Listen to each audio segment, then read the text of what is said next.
네, 안녕하십니까. 자유기업원 세미나에 오신 여러분을 환영합니다. 오늘 애덤 스미스 탄생 300주년 기념 세미나, 연속 세미나 3차인데 오늘 마지막 날입니다. 애덤 스미스가 가르쳐 준 교훈이 있죠. 경제 성장하려면 이렇게 해라. 이것을 확실히 따라서 많은 나라들이 경제 성장을 이루었는데요. 먼저 경제 성장을 제일 먼저 이룬 영국이 제일 먼저 선진국 대열에 올라섰고, 유럽의 다른 나라들이 뒤쫓아 가지고 독일, 프랑스 이렇게 선진국들이 나타났습니다. 근데 산업화를 이렇게 이룬다라는 것이 어 앞에 나라 먼저 산업화를 이룬 나라에 비해서 조금 '아 이렇게 하면 성공할 수 있구나.'라는 것을 쉽게 보고서 따라갈 수 있는 장점이 있는데요. 그런데 그렇게 어떻게 보면 좀 쉬워 보이기도 하죠. 또 더구나 300 년이라는 기간 동안 많은 나라들이 산업화를 이뤘기 때문에 그 방법에 대해서는 이미 다 알고 있습니다. 그런데 이 지구상의 많은 나라들 중에 아직도 산업화를 이루지 못한 나라들이 상당히 많죠. 인구 비율로 보면 아마 어마어마할 겁니다. 그럼 왜 그 나라들은 아직도 산업화를 이루고 이루지 못하고 이 경제 선진국과의 경제 격차가 매우 클까? 이 부분에 대한 사실은 미스터리고, 사실은 좀 뭔가 지식을 제대로 활용하지 못하고 있는 것이 아닌가라는 의구심을 갖게 되는데요. 그럼 무엇을 통해서 그 나라들은 선진국과의 격차를 나가면서 산업화에 성공했을까? 그 핵심은 아마도 대부분이 이 자유무역이라고 하는 거래를 통해서 이루었다고 보여집니다. 우리나라도 일본 뒤를 이어서 홍콩, 대만, 싱가포르와 함께 이 무역을 늘리면서 자연스럽게 경제 자유를 확대하고 또 경제 성장을 이룬 그런 나라지요. 그런데 이런 것은 애덤 스미스가 가르쳐 준 내용 중에 분명히 하나라고 생각이 됩니다. 그렇다면 아직도 이 지구상에서 이 가난에서 벗어나지 못하고 해방되지 못한 많은 사람들이 이 산업화를 통해서 더 풍요로운 삶을 가기 위해서는 애덤 스미스가 남긴 이 교훈을 더 활용하고 그 방법을 따라가야 될 텐데요. 그러려면 좀 더 우리가 무역 질서, 세계적인 무역 질서가 좀 더 자유무역에 우호적일 수 있는 정치 시스템, 그리고 그러한 대화, 이것이 같이 문화적으로 질서적으로 형성이 돼야 되지 않을까라는 생각을 해 봅니다. 그래서 우리가 이렇게 산업화를 이루고 수십 년 동안 어느 정도 이제 탄탄한 경제 구조를 가지고 경제 질서를 구축해 온 만큼 아직 그렇지 못한 나라들에게 그런 교훈 또는 우리의 경험담을 알려줌으로 해서 그런 아직은 후진 상태에 있는 나라의 많은 사람들이 좀 더 풍요로운 삶으로 나아가고 자유를 누릴 수 있도록 하는데 우리가 좀 더 노력을 해야 하지 않을까 싶습니다. 오늘 3차 애덤 스미스 탄생 300주년 기념 세미나, 오늘 그러한 교훈을 분야별로 함께 나누는 시간인데요. 그 말씀을 함께 들어보시고 또 한번 생각해 보시는 좋은 시간이 되었으면 합니다. 감사합니다. 제가 오늘 맡은 파트는요. 평등과 정의입니다. 평등과 정의인데요. 이거는 그 평등에 대한 건 엘리자베트 앤더슨이라는 분이 했고, 그다음에 정의 파트에서는 니콜라스, 이름도 어렵죠? 뭐야? 월퍼 스트롭이란 분이 했습니다. 이름도 어려운데 내용은 더 어렵습니다. 아무튼 그리고 그거를 우리가 어떻게 이 현대 행정, 저희는 이제 행정 입장이니까 행정에서 이 메시지를 받아들일 것이냐, 뭐 이 정도로 간단하게 말씀을 드리도록 할게요. 저도 공부하는 입장이라 좀 양해를 부탁드리겠습니다. 여기서 또 평등주의는 egalitarianism 이렇게 표현을 하더라고요. 그래서 이 평등주의의 이 챕터는 이 평등주의에 대한 걸 일단 조금 설명을 해서 아담 스미스가 그 평등주의의 어느 스펙트럼에서 어느 포지션에 있느냐, 어느 위치에 있느냐를 설명을 하는데요. 음, 도덕 평등주의, moral egalitarianism이라는 개념을 먼저 소개를 하고 있습니다. 도덕적인 관점에서 모든 사람들은 동등하게 중요하다. 이게 이제 도덕 평등주의의 기본적인 개념이고요. 이걸 조금 세분화시키면 누구나 자신의 권리를 요구할 수 있는 동등한 도덕적 지위를 갖고 있다. 그리고 도덕적 평가에 있어서도 각자가 이해관계를 갖는다. 이게 이제 이 도덕 평등주의를 크게 또 두 가지로 나눴을 때 설명입니다. 어, 그리고 스미스를 중도 평등주의자로 지금 위치시키고 있습니다. 이 중도 평등주의라는 건 기본적으로 그 사회가 갖는 여러 가지 그 사회적 지위, 위계 질서, 하이어키 이런 것들을 인정합니다. 그럴 수 있다. 그렇지만 권한 관계에 있어서는 이 평등주의의 규범에 따라서 완화되어야 된다라고 주장하는 입장이 바로 중도 평등주의인데 저자는 스미스는 여기에 속한다라고 이렇게 판단하고 있습니다. 스미스의 중도 평등주의를 또 두 가지로 나눌 수 있는데 하나는 정치적인 의미에서의 정치 평등주의고 또 하나는 존중 평등주의라고 표현을 합니다. 뭐 약간 esteem이라는 표현을 써서 존중 평등주의인데 이 두 가지를 잠깐 소개하면 정치 평등주의의 입장에서 보면 정부가 즉 국가 그러니까 여기서 말하는 국가는 그 당시 전부 다 정부라고 이렇게 대치시켜도 큰 무리 없습니다. 동등한 기본권을 공정하게 집행해야 한다. 그래서 모든 사람들이 그 이익을 동등하게 고려해서 정책을 추진해야 할 의무가 있다. 그러니까 이때 국가는 제가 오늘 말씀드리는 국가는 정부라고 생각하시면 될 것 같습니다. 정부가 모든 구성원들의 이익을 동등하게 고려해야 된다. 뭐 이런 표현을 썼고요.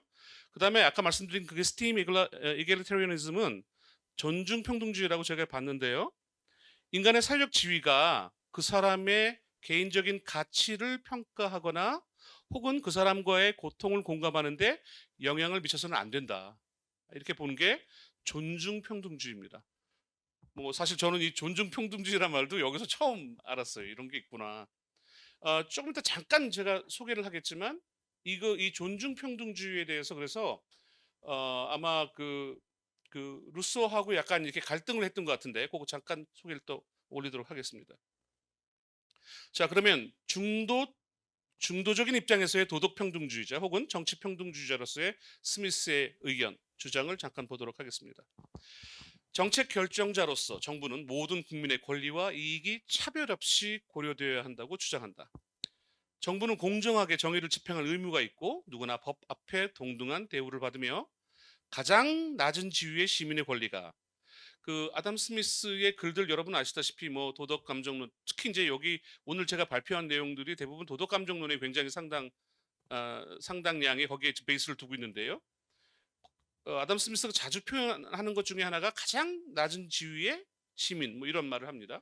또 가장 불이익을 받는 시민. 그러니까 저희 옛날식으로 배우면 가장 디스어드밴티지를 못 받고 있는 사람들 뭐 이런 표현이라고 볼 수 있는데 이 사람들이 상대적으로 가장 높은 지위에 있는 사람들에게 존경받을 만한 것이 되도록 보장해야 한다라고 주장하고 있습니다. 첫 번째 제가 첫 번째 문장을 생각해 보면 모든 국민의 권리와 이익이 차별 없이 고려돼야 된다. 이거는 우리 자유주의의 굉장히 중요한 이념적 가치하고도 부합하고 있죠. 저희는 뭐 제가 이제 규제학자로서 규제의 불합리함 혹은 정부 규제의 문제점을 지적할 때마다 제가 얘기하는 게 규제가 결국은 차별법이다. 그게 설령 규제라는 이름으로 돼 있지 않은 보조금이나 지능이나 뭐 산업진흥이나 이런 것들도 들여다보면 굉장히 차별적 요소가 많다. 그게 결국은 자유시장의 기본적인 시스템에 문제를 일으킨다라는 얘기를 많이 했었는데 이 부분도 역시 마찬가지로 정책 결정자가 어떤 법을 만들고 또 그거를 정책을 집행할 때 차별적 요소를 없애야 한다는 의미에서 또 맥을 같이 한다고 볼 수 있습니다. 두 번째, 정부는 누구나 법 앞에 동등한 대우를 해야 된다는 건데 이게 이제 우리가 얘기하는 그 the rule of the law죠. 예, 그러니까 우리 아시다시피 뭐 rule by the law냐, rule of the law냐인데 우리 자유주의자들이 보통 생각하는 것들이 그 법의 지배입니다. rule of the law죠. 누구나 법 앞에서 동등한 대우를 받는다는 게 법의 지배의 핵심이라고 저는 생각을 합니다. 그 부분에 있어서도 역시 아담 스미스도 저희와 같은 생각을 하고 있었다라는 생각이 들고요. 마지막에 이런 얘기를 제가 붙였는데요. 국가가 오로지 일부 계층을 이롭게 하는 것을 목적으로 다른 사람들의 이익을 해치는 것은 부당하고 불평등하다. 뭐 너무나도 자연스러운 얘기입니다. 이건 또 우리 공공선택학 하는 사람들 입장에서 보면 올슨 교수님이 얘기했던 그 스페셜 인트레스트, 소위 특수이익이라는 게 정책에 반영되어서는 안 된다라는 것과도 연결이 되고요. 그리고 사실은 자유의 궁극적인 다른 사람의 이익을 해친다. 내 이익을 추구하기 위해서 뭐 소극적 적극적 자유라고 표현해도 좋을 것 같은데 그런 것과도 역시 연결이 된다라고 보시면 될 것 같습니다. 정치적 평등주의의 원칙을 스미스는 공공정책, 정부 정책의 평가 핵심이라고 봤습니다. 이것도 굉장히 저한테는 재밌던 부분인데 정책을 하는 사람이니까. 특히 다수의 희생을 대가로 일부 소수를 위한 특권을 만드는 정책을 비판한다. 제가 마지막 부분에 그 얘기를 하는데 굉장히 저한테도 익숙한 표현이고 저희들이 많이 주장하는 것들 중에 하나죠.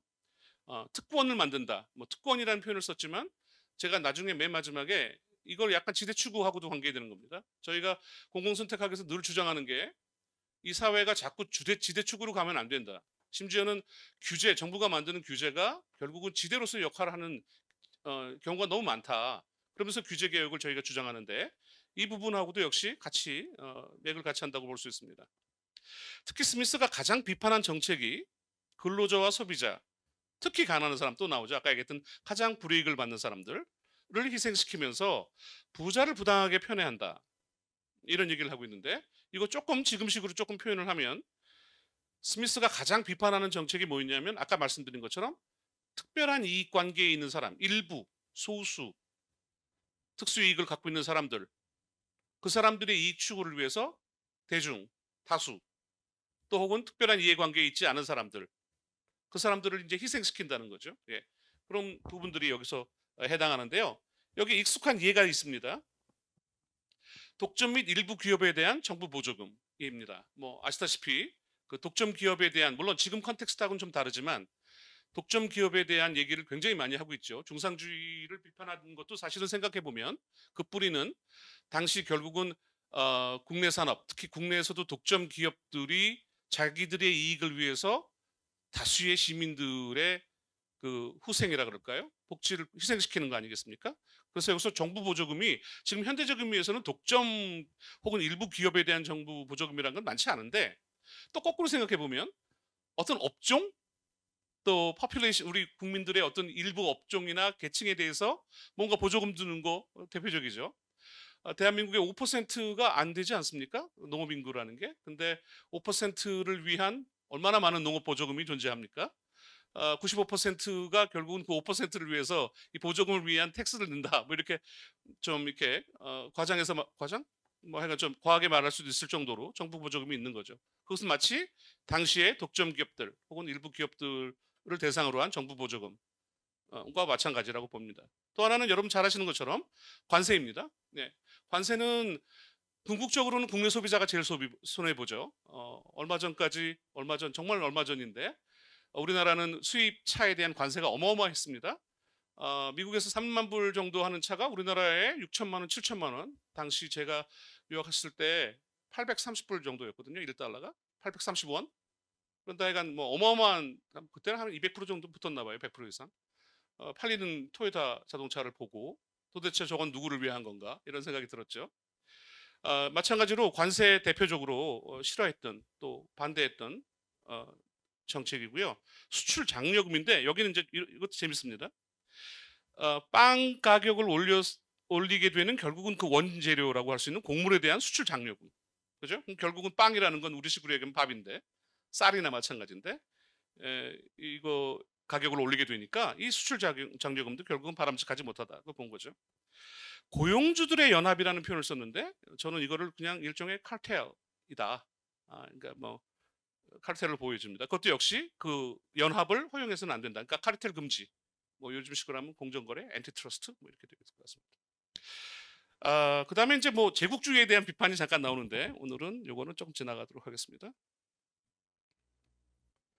루소의 반발과 스미스의 답변은 제가 아주 간단하게만 여기 소개했는데요. 뭐 본질적인 문제는 아니라고 판단했기 때문에 그 불평등기원론이라는 여러분 아시다시피 굉장히 우리의 가슴을 터치하는 그러나 알고 보면 이상한 논리인 그 책에서 주장한 바를 아까 얘기했던 제가 그 에스팀이라는 표현을 썼는데 그 존중 경제라고 제가 번역을 했습니다. 존중 경제에 대해서 이게 제로섬 게임이기 때문에 결국은 그러니까 루소는 기본적으로 존중 경제라는 건 제로섬이다. 그러니까 누군가가 위너가 있으면 결국은 루저가 있다. 뭐 이렇게 본 것 같아요. 예, 그거에 대해서 이제 그래서 이 존중 경제라는 게 아담 스미스가 생각하는 것처럼 그렇게 뭐 바람직한 게 아니다 이렇게 반발을 한 것 같은데 그거에 대해서 이제 뭔가 디펜스를 하는 내용들이었고요.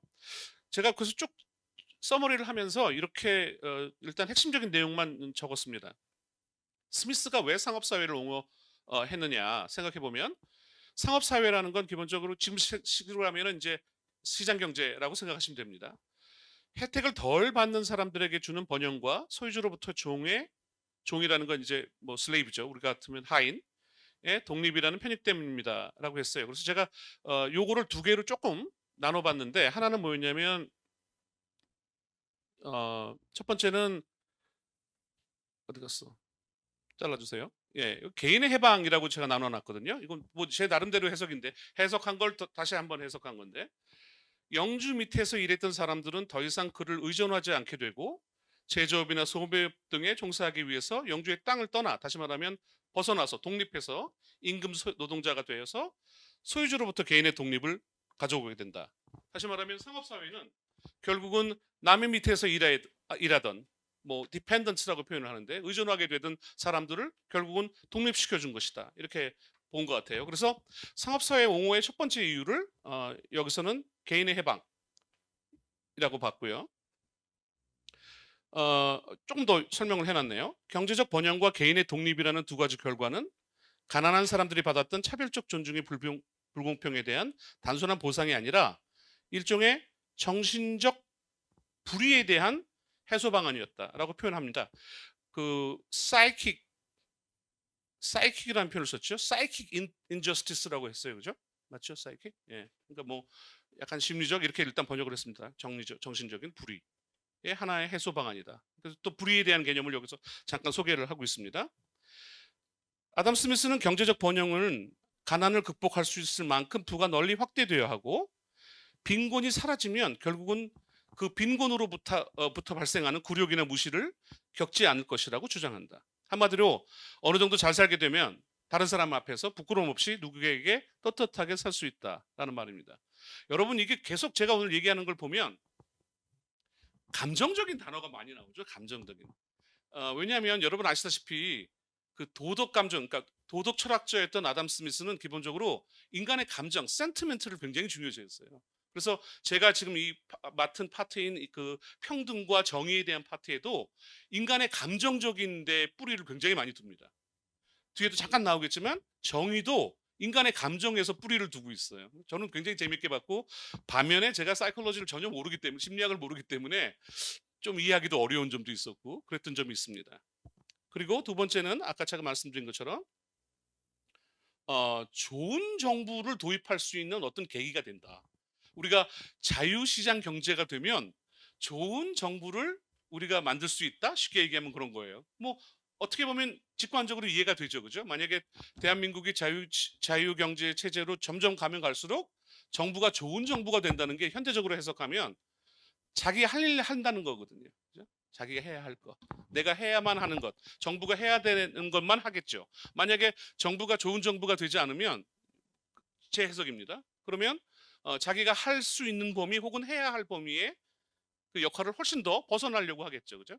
아담 스미스는 좋은 정부를 더 아까 말씀드린 것처럼 더 감정적으로 설명을 하고 있는데요. 어려운 사람들의 품위를 높이는데 힘을 기울이는 정부다. 좋은 정부란. 제가 행정학계에 지금 있게 된 게 벌써 20년이 넘었는데 그 좋은 정부의 굉장히 중요한 요소로 인간의 품위, respectability라는 이 품위를 얘기한 건 정말 본 적이 없어요. 예. 근데 요번 그 공부를 통해서 제가 좋은 정부, 우리가 뭐 좋은 정부라 그러면 여러 가지 굉장히 드라이한 말들, 건조한 말들 하잖아요. 뭐 시장에 얼마나 개입을 하느니 뭐 이러는데 스미스는 역시 도덕 철학자이자 그 도덕 심리학의 바탕을 둔 사람으로서 좋은 정부를 인간의 품위를 살리는 정부로 봤다는 거죠. 안 재밌으세요? 저만 재밌어요. 저만, 저만 어쩜 우리 학생들하고 이렇게 똑같이 반응을 저만 재밌어요? 우리 수업 시간에 너무 재밌었어요. 인간의 품위를 높이는데 인간의 품위를 높이는데 좋은 정부라고 생각했기 때문에 제 생각에 그래서 가장 어려운, 그러니까 사회적으로 가장 존경받지 못하고 무시당하는 그런 사람들한테 포커스를 맞춘 것 같아요. 왜냐하면 그들이 제일 필요로 하는 게 돈이 아니고 품이니까. 갑자기 최광 교수님 쓰셨던 글이 생각나는데 이것도 감정적인 거예요. 요즘 감정의 핵심입니다. 이런 글을 쓰셨어요. 한국 사람들이 세금 조세제도나 정부 세금 때문에 짜증나는 게 내가 돈 내기 싫어서가 아니라는 거죠. 돈을 많이 내서가 아니라는 거죠. 다른 놈에 비해서 내가 상대적으로 부당하게 세금을 많이 낸다는 것 때문이라는 거예요. 우리나라 사람들이 세금 내기 싫어하는, 그러니까 조세 저항이라는 게 생각해 보면 그 저항이라는 뿌리가 감정에 있다는 거죠. 감정에. 그죠? 이것도 재미없으세요? 아무튼 오늘 계속 재미없네요. 네, 저만 재미 항상 저만 재밌어요. 네, 그래서 좋은 정부의 도입이 상업사회가 갖고는 기여 중에 하나다. 정의로운 정부는 개인의 생명과 재산을 보호하는 법을 집행하는데 공정성을 준수하고 혜택이 적은 사람들의 권리를 혜택이 많은 사람들에게 만큼이나 강하게 지원해야 한다라고 했습니다. 때문에 부자는 가난한 사람들이 존중받을 자격이 있음을 이해하고 하류층의 교육을 위한 공적 자금은 그들의 지력을 높이고 자신뿐만 아니라 상류층도 그들을 존경할 수 있게 한다고 말하고 있습니다. 이 대목은 여러분 너무 잘 아시는 그 아담 스미스가 정부의 역할을 규정할 때 얘기 나오는 겁니다. 예, 리뷰를 해보면 기본적으로 국방을 얘기할 수 있어요. 그러니까 국방 치안을 섞으면 다른 사람들의 침해, 다른 사람들의부터의 침입으로부터 보호해줘야 되는 게 정부의 첫 번째이죠. 그게 만약에 외국이면은 국방이 되겠고, 그게 우리 국내에서 일어나는 일이면 치안이 되겠죠. 그리고 이제 법 집행 굉장히 중요한 거고요. 결국은 법에 의한 지배를 얘기했고, 그다음에 또 정부가 해야 할 마지막이 뭐였냐면 요즘식으로 하면 이제 공공재죠. 예, 공공시설 이런 것들, 인프라 이런 거 제공해야 되고 거기에 플러스로 기초교육은 정부가 담당해야 된다고 봤어요. 근데 그 기초교육이라는 걸 뭐라고 해석을 해야 되냐면 지금 우리가 보는 것처럼 이 가난한 사람들, 제일 어려운 사람들도 기본적인 기초교육을 받아야 되고 그것이 그 사람들만을 위한 게 아니라는 거죠. 경제학에서 말하는 외부 효과입니다. 혹은 외부 경제에 해당하는 거죠. 그러니까 그 교육이 결국은 스피로버를 해서 그게 확산돼 가면서 사회 전체적으로 외부 효과, 긍정적인 외부 효과를 가져온다. 이렇게 해석할 수도 있을 것 같습니다. 결국 상업사회는 경제적 번영과 함께 존중 불평등의 부당함을 해소하는 좋은 제도를 만들게 된다. 이렇게 얘기를 하고 있습니다. 네, 뭐 제가 중간중간에 설명을 다 했기 때문에 이건 대충 지나가고요. 시간 관계상 정의에 대한 스미스의 생각 잠깐 보도록 하겠습니다. 예, 이 파트가 참 어려운데요. 그러니까 제가 이 글을 읽으면서 누구나 글을 굉장히 잘 쓰셨어요. 그래서 이렇게 글을 읽으면서 이해하기 쉬워요. 아, 이 말이구나, 저 말이구나. 근데 그게 이제 이렇게 우리말로 또 이걸 정리를 해서 전달하기가 저는 제 능력에 좀 벗어났던 것 같아요. 제가 뭐 역량이 안 됐다는 생각을 일단 먼저 고백하면서 시작하겠습니다. 마찬가지로 아까 평등 얘기와 마찬가지로 스미스는 정의, 저스티스를 얘기하면서도 역시 인간의 심리, 특히 도덕적 심리를 적용하게 됩니다. 스미스가 도덕 감정론에서 발전시킨 정의로는 인간의 본성 가운데 특히 감성적인 데 기초한다. 아시다시피 이모션이나 센티멘트를 거의 비슷하게 사용하셨는데 여기서는 감성, 이모션이라는 표현을 썼습니다. 스미스의 정의론, 제가 정의론이라고 계속 표현하겠습니다. Theory of Justice. 스미스의 정의론의 목표 중에 하나는 현실적인 법과 관행이 어느 정도까지 정의롭고 부당한지를 결정할 수 있게 해준다라는 게 정의론을 우리가 알아야 하는 목표 중에 하나라고 볼 수 있겠습니다. 스미스는 이 저자에 따르면 어느 글에서도 justice, 정의가 무엇이다 라고 규정하지 않았다고 합니다. 오히려 스미스는 자기 글을 통해서 injustice, 불의라고 하겠습니다. 불의가 뭔지에 대해서 얘기를 했다고 하십니다. 그래서 스미스는 이 정의를 설명할 때 아까 말씀드린 것처럼 moral psychology, 도덕 심리, 심리학적 접근 방법을 생각하고 그 도덕 심리학과 함께 논의를 시작하는 게 타당하다고 보았습니다. 스미스는 인간 행동의 원인을 감정이라고 생각합니다. 감정이란 동기가 원인이 돼서 인간의 행동을 한다는 겁니다. 그러니까 무슨 소리냐면 우리가 어떤 행동을 하잖아요. 액션. 어떤 액션을 취하게 되는데 그 액션을 취하게 되는 그 가장 근본적인 동기가 뭐냐? 그 동기가 뭐냐? 그거는 센티멘트. 감정에 있다. 감정을 통해서 어떤 감정을 갖고 있느냐에 따라서 그 사람이 어떻게 행동하게 된다. 이게 아주 전반적으로 드러나는 행동입니다. 예를 들면 내가 왜 화가 나느냐? 그 화라는 거에 대해서 화가 나는 행동을 보이는 거는 결국은 센티멘트에 두고 있고 내가 마찬가지죠. 좋은 일을 하는 것도 그 좋은 일 바탕에는 그 사람이 갖고 있는 센티멘트가 있다는 거죠. 네. 그다음에 너무나도 어려운 파트인데 이게 제가 제일 고생했던 파트인데 그 적정성 propriety 영어로 형사라면 적정한이란 말이죠. 스미스가 이 적정한 감정이라는 말을 쓰거든요. 적정한 감정. 근데 그 적정한 감정을 뭐라고 설명했냐면 그 원인, 그 감정이 드러나게 된 그 원인에 fit 해야 되고 또 suitable 해야 되고 그다음에 appropriate 해야 된다고 합니다. 제가 지금도 너무 웃을 수밖에 없는 게 한국 사람인 제 눈에 fit, suitable, appropriate이 다 같은 말인 거예요. 네? proper. 그런데 이 양반이 이거를 되게 중요하게 몇 번 얘기를 하세요. 이 suitable 한 거하고 fit 한 거하고 appropriate 한 거하고.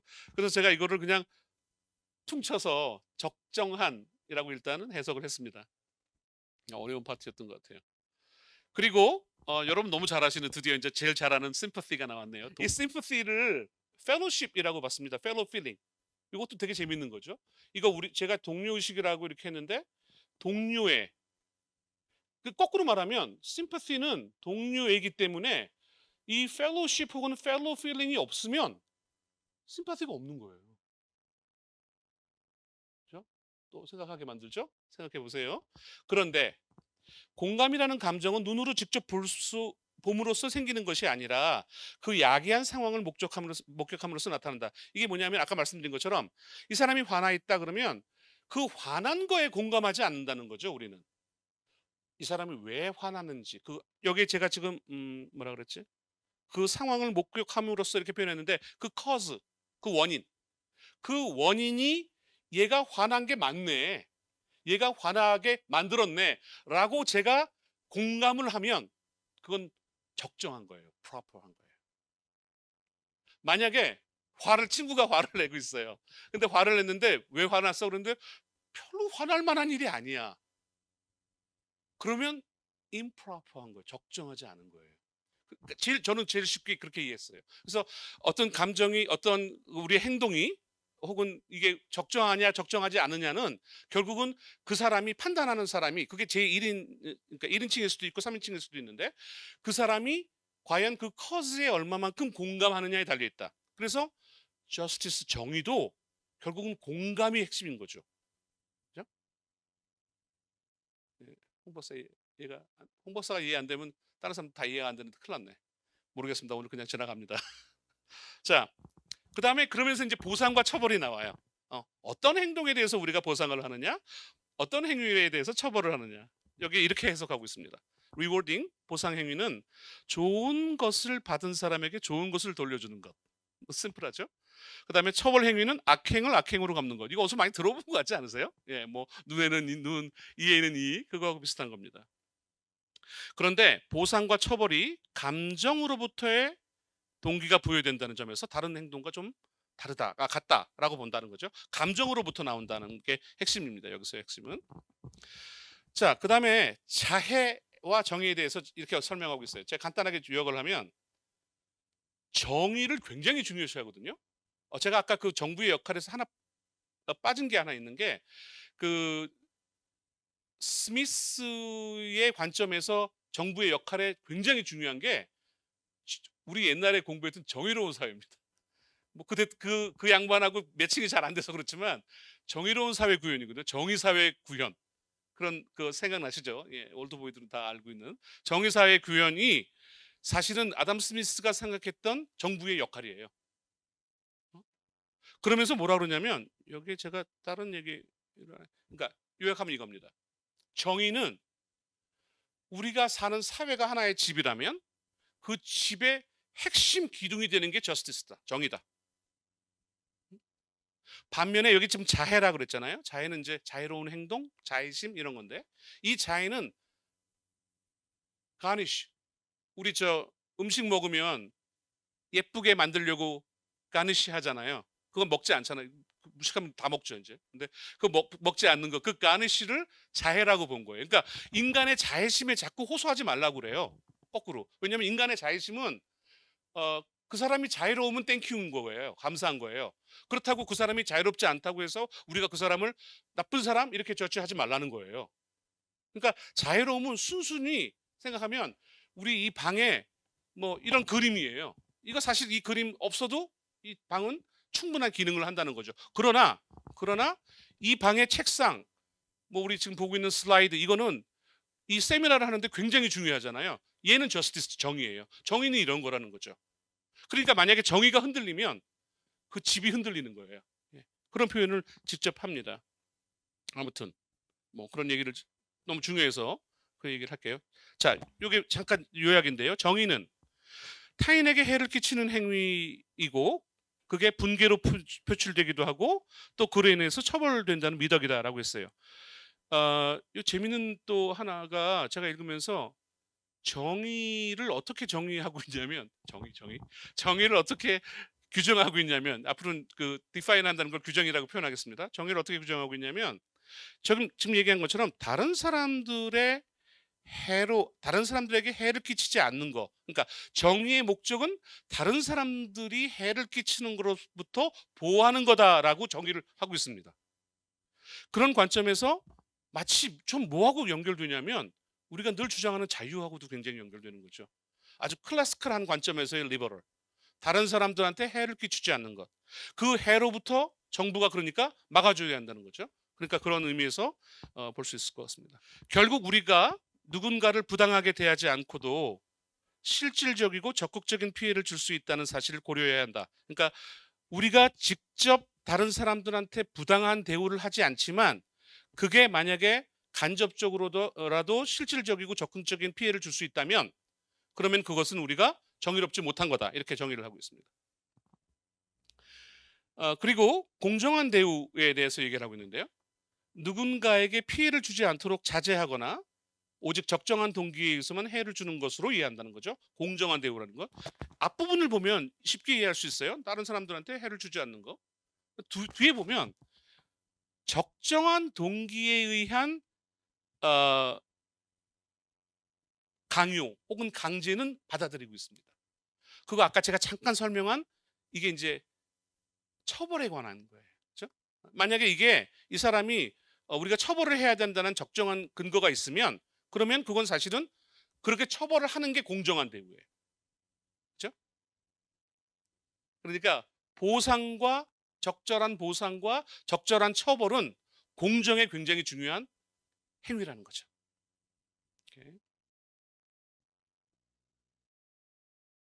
예, 제가 얘기했던 아까 그겁니다. 이 표현 잠깐 볼까요? 스미스의 그대로 표현이니까. 정의에 대해서 이렇게 말합니다. 정의는 사회를 지탱하는 중요한 기둥이다. 만약에 정의가 사라지면 인간 사회라는 거대한 구조물은 한순간에 산산조각나고 붕괴된 것이다. 정의의 법칙이 용인되는 수준에서 지켜지지 않는 한 사회는 존속할 수 없다. 예, 이렇게 설명을 했습니다. 자, 그 다음에 뭐 이 얘기는 그냥 지나가겠습니다. 여러 가지 감정, 그러니까 정의를 하나의 감정으로 봤다는 것은 굉장히 중요한 거예요. 그죠? 정의는 감정 하나의 센티멘트다. 이렇게 보는 거는 되게 중요합니다. 자, 그러면서 이런 얘기를 하는데요. 정의 규칙은 지극히 분명하며 예외나 수정을 인정하지만 규칙 자체만으로는 정확하게 확인할 수 없다. 정의는 만일 내가 누군가에게 이 표현은 쉬운 거니까 예니까 한번 들어드리겠습니다. 만일 내가 누군가에게 10파운드의 빚이 있다면 내가 약속한 시간에 갚기로 한 시간이겠죠. 갚기로 한 시간에 혹은 그 사람이 언제까지 이건 갚아야 돼라고 할 때 정확하게 10파운드를 그 사람한테 지급하는 거. 이걸 정의라고 했어요. 그러니까 정의를 설명하면서 이런 예를 들었어요. 내가 얼마를 누군가한테 빌렸을 때 그거를 적정하게 주는 것을 얘기했습니다. 예, 그다음에 뭐 저자의 결론은 지나가고요. 이 정책적 의미는 아까 제가 중간중간에 말씀을 드렸습니다. 그거 조금 정리한다는 걸로 간단하게 요약을 드리겠습니다. 정부 정책이 성공을 했느냐 실패했느냐 혹은 제대로 됐느냐 안 했느냐를 평가하는 핵심은 과연 이 정책이 다수의 희생을 대가로 소수의 특권을 창출하는 정책이냐 아니냐.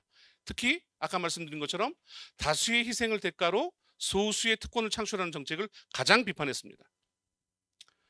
그리고 다음 거 잠깐 볼게요. 상업사회, 특히 현대적인 의미에서의 자유시장 경제를 옹호한 것은 바로 자유시장 경제가 보편적인 풍요를 실현시킬 수 있기 때문이고, 또 하나는 아까 말씀드린 것처럼 자유시장 경제를 통해서 우리가 좋은 정부를 establish, 도입할 수 있고, 또 경제적으로 주종관계에 있는 사람들, 개인을 그 주종관계로부터 해방시킨다. 뭐 이런 정도가 되겠습니다. 네, 죄송합니다. 오래 해서 여기까지 하겠습니다. 네, 저는 애덤 스미 마지막 챕터인데요. 애덤 스미스와 자유무역에 대한 내용을 더글러스 어린이라는 학자가 쓴 내용을 발표를 오늘 맡았습니다. 다른 분들이 발표를 하시거나 준비하셨던 내용보다 어떻게 보면 가장 좀 우리에게 익숙한 경제학을 하고 가르치는 입장에서 가장 익숙한 내용이기는 한데 그럼에도 불구하고 뭔가 제가 항상 가르치고 공부했던 내용의 뿌리를 오랜만에 또 처음으로 어떤 부분은 처음으로 직면하고 공부하면서 좀 놀랍고 다시 생각하게 되는 부분들이 좀 많았습니다. 그래서 그 내용들을 좀 전달을 잘 드리고 싶은데요.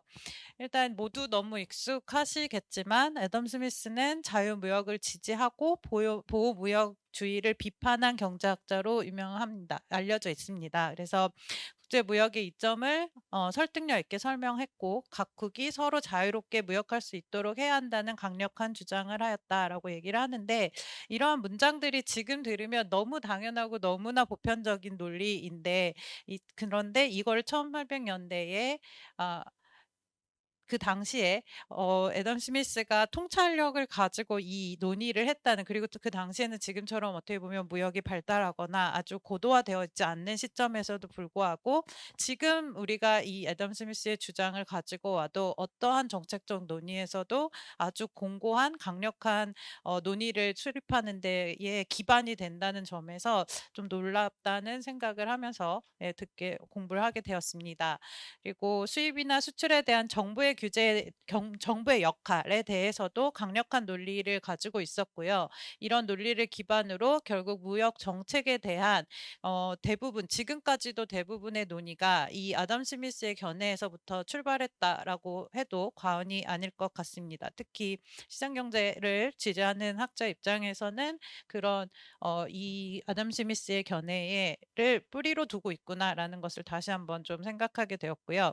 그래서 아담 스미스의 주장은 무엇이었는가? 그래서 자유무역이라는 측면에 있어서의 아담 스미스의 주장을 좀 간략하게 정리해서 설명을 드리고자 합니다. 그래서 큰 부분으로는 어떤 논거를 가지고 자유무역을 지지하였느냐, 그리고 어떤 무역을 가지고 보호무역주의를 비판하였느냐, 그리고 애덤 스미스는 이 부분에 있어서 예외적인 부분도 용인을 하였습니다. 그래서 어떤 부분에 있어서 자유무역에 대한 용인을 예외를 두었는가까지도 설명을 드리려고 합니다.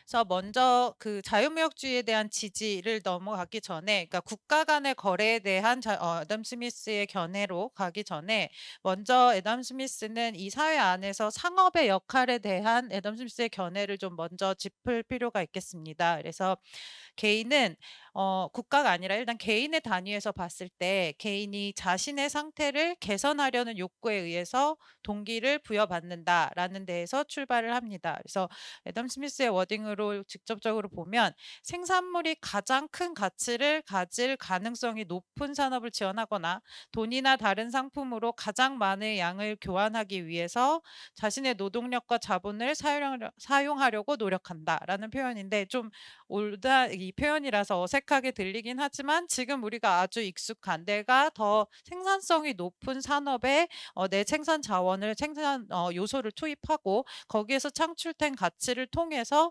교환을 통해 내가 궁극적으로 원하는 바를 얻어낸다라는 것이 어떻게 보면 무역의 가장 기본, 무역 모형들이 보여주고 있는 가장 기본 틀인데 이 틀에 대한 통찰적인 프레임을 제시했다라고 이 워딩에서 그 프레임을 제시하고 있다라고 얘기할 수 있겠습니다.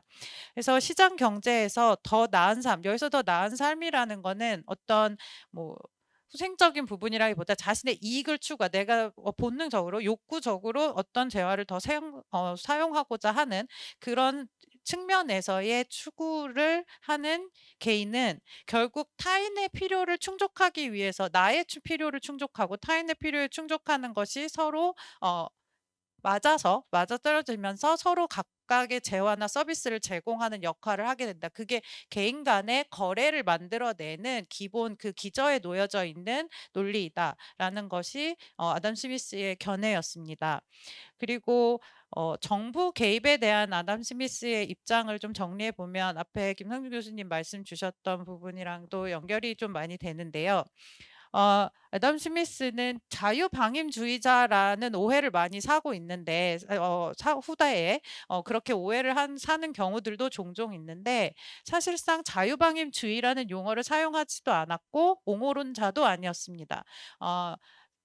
애덤 스미스는 분명하게 정부가 사회에서 필요로 하는 역할을 명시했고요. 특히 특정 공공재를 제공하고 법과 정의의 체계를 확립함으로써 자유롭게 개인들 간의 그런 거래, 그리고 이제 우리가 얘기할 국가 간의 거래를 가장 효율적으로 교환하는 데에 있어서 적정한 서포트를 하는데 중요한 역할을 할 수 있고 또 해야 한다는 믿음이 명확한 게 애덤 스미스가 정부의 역할이라고 이해하고 있는 주장하던 부분이었습니다. 그런데 동시에 그럼에도 불구하고 이런 역할에 대한 견해를 명확히 가지고 있었음에도 불구하고 사실상 현실 경제 안에서는 정부가 시장에 직접 개입하는 것에 대해서 이런 역할을 하는 것에 대한 회의론을 가진 부분도 있었습니다. 이런 회의론을 야기하게 된 현실 경제, 현실 사회에서의 문제점들은 정부가 국민의 요구, 개개인들의 요구와 각자가 자신의 그 더 나은 삶, 자신의 욕구를 추구하기 위해서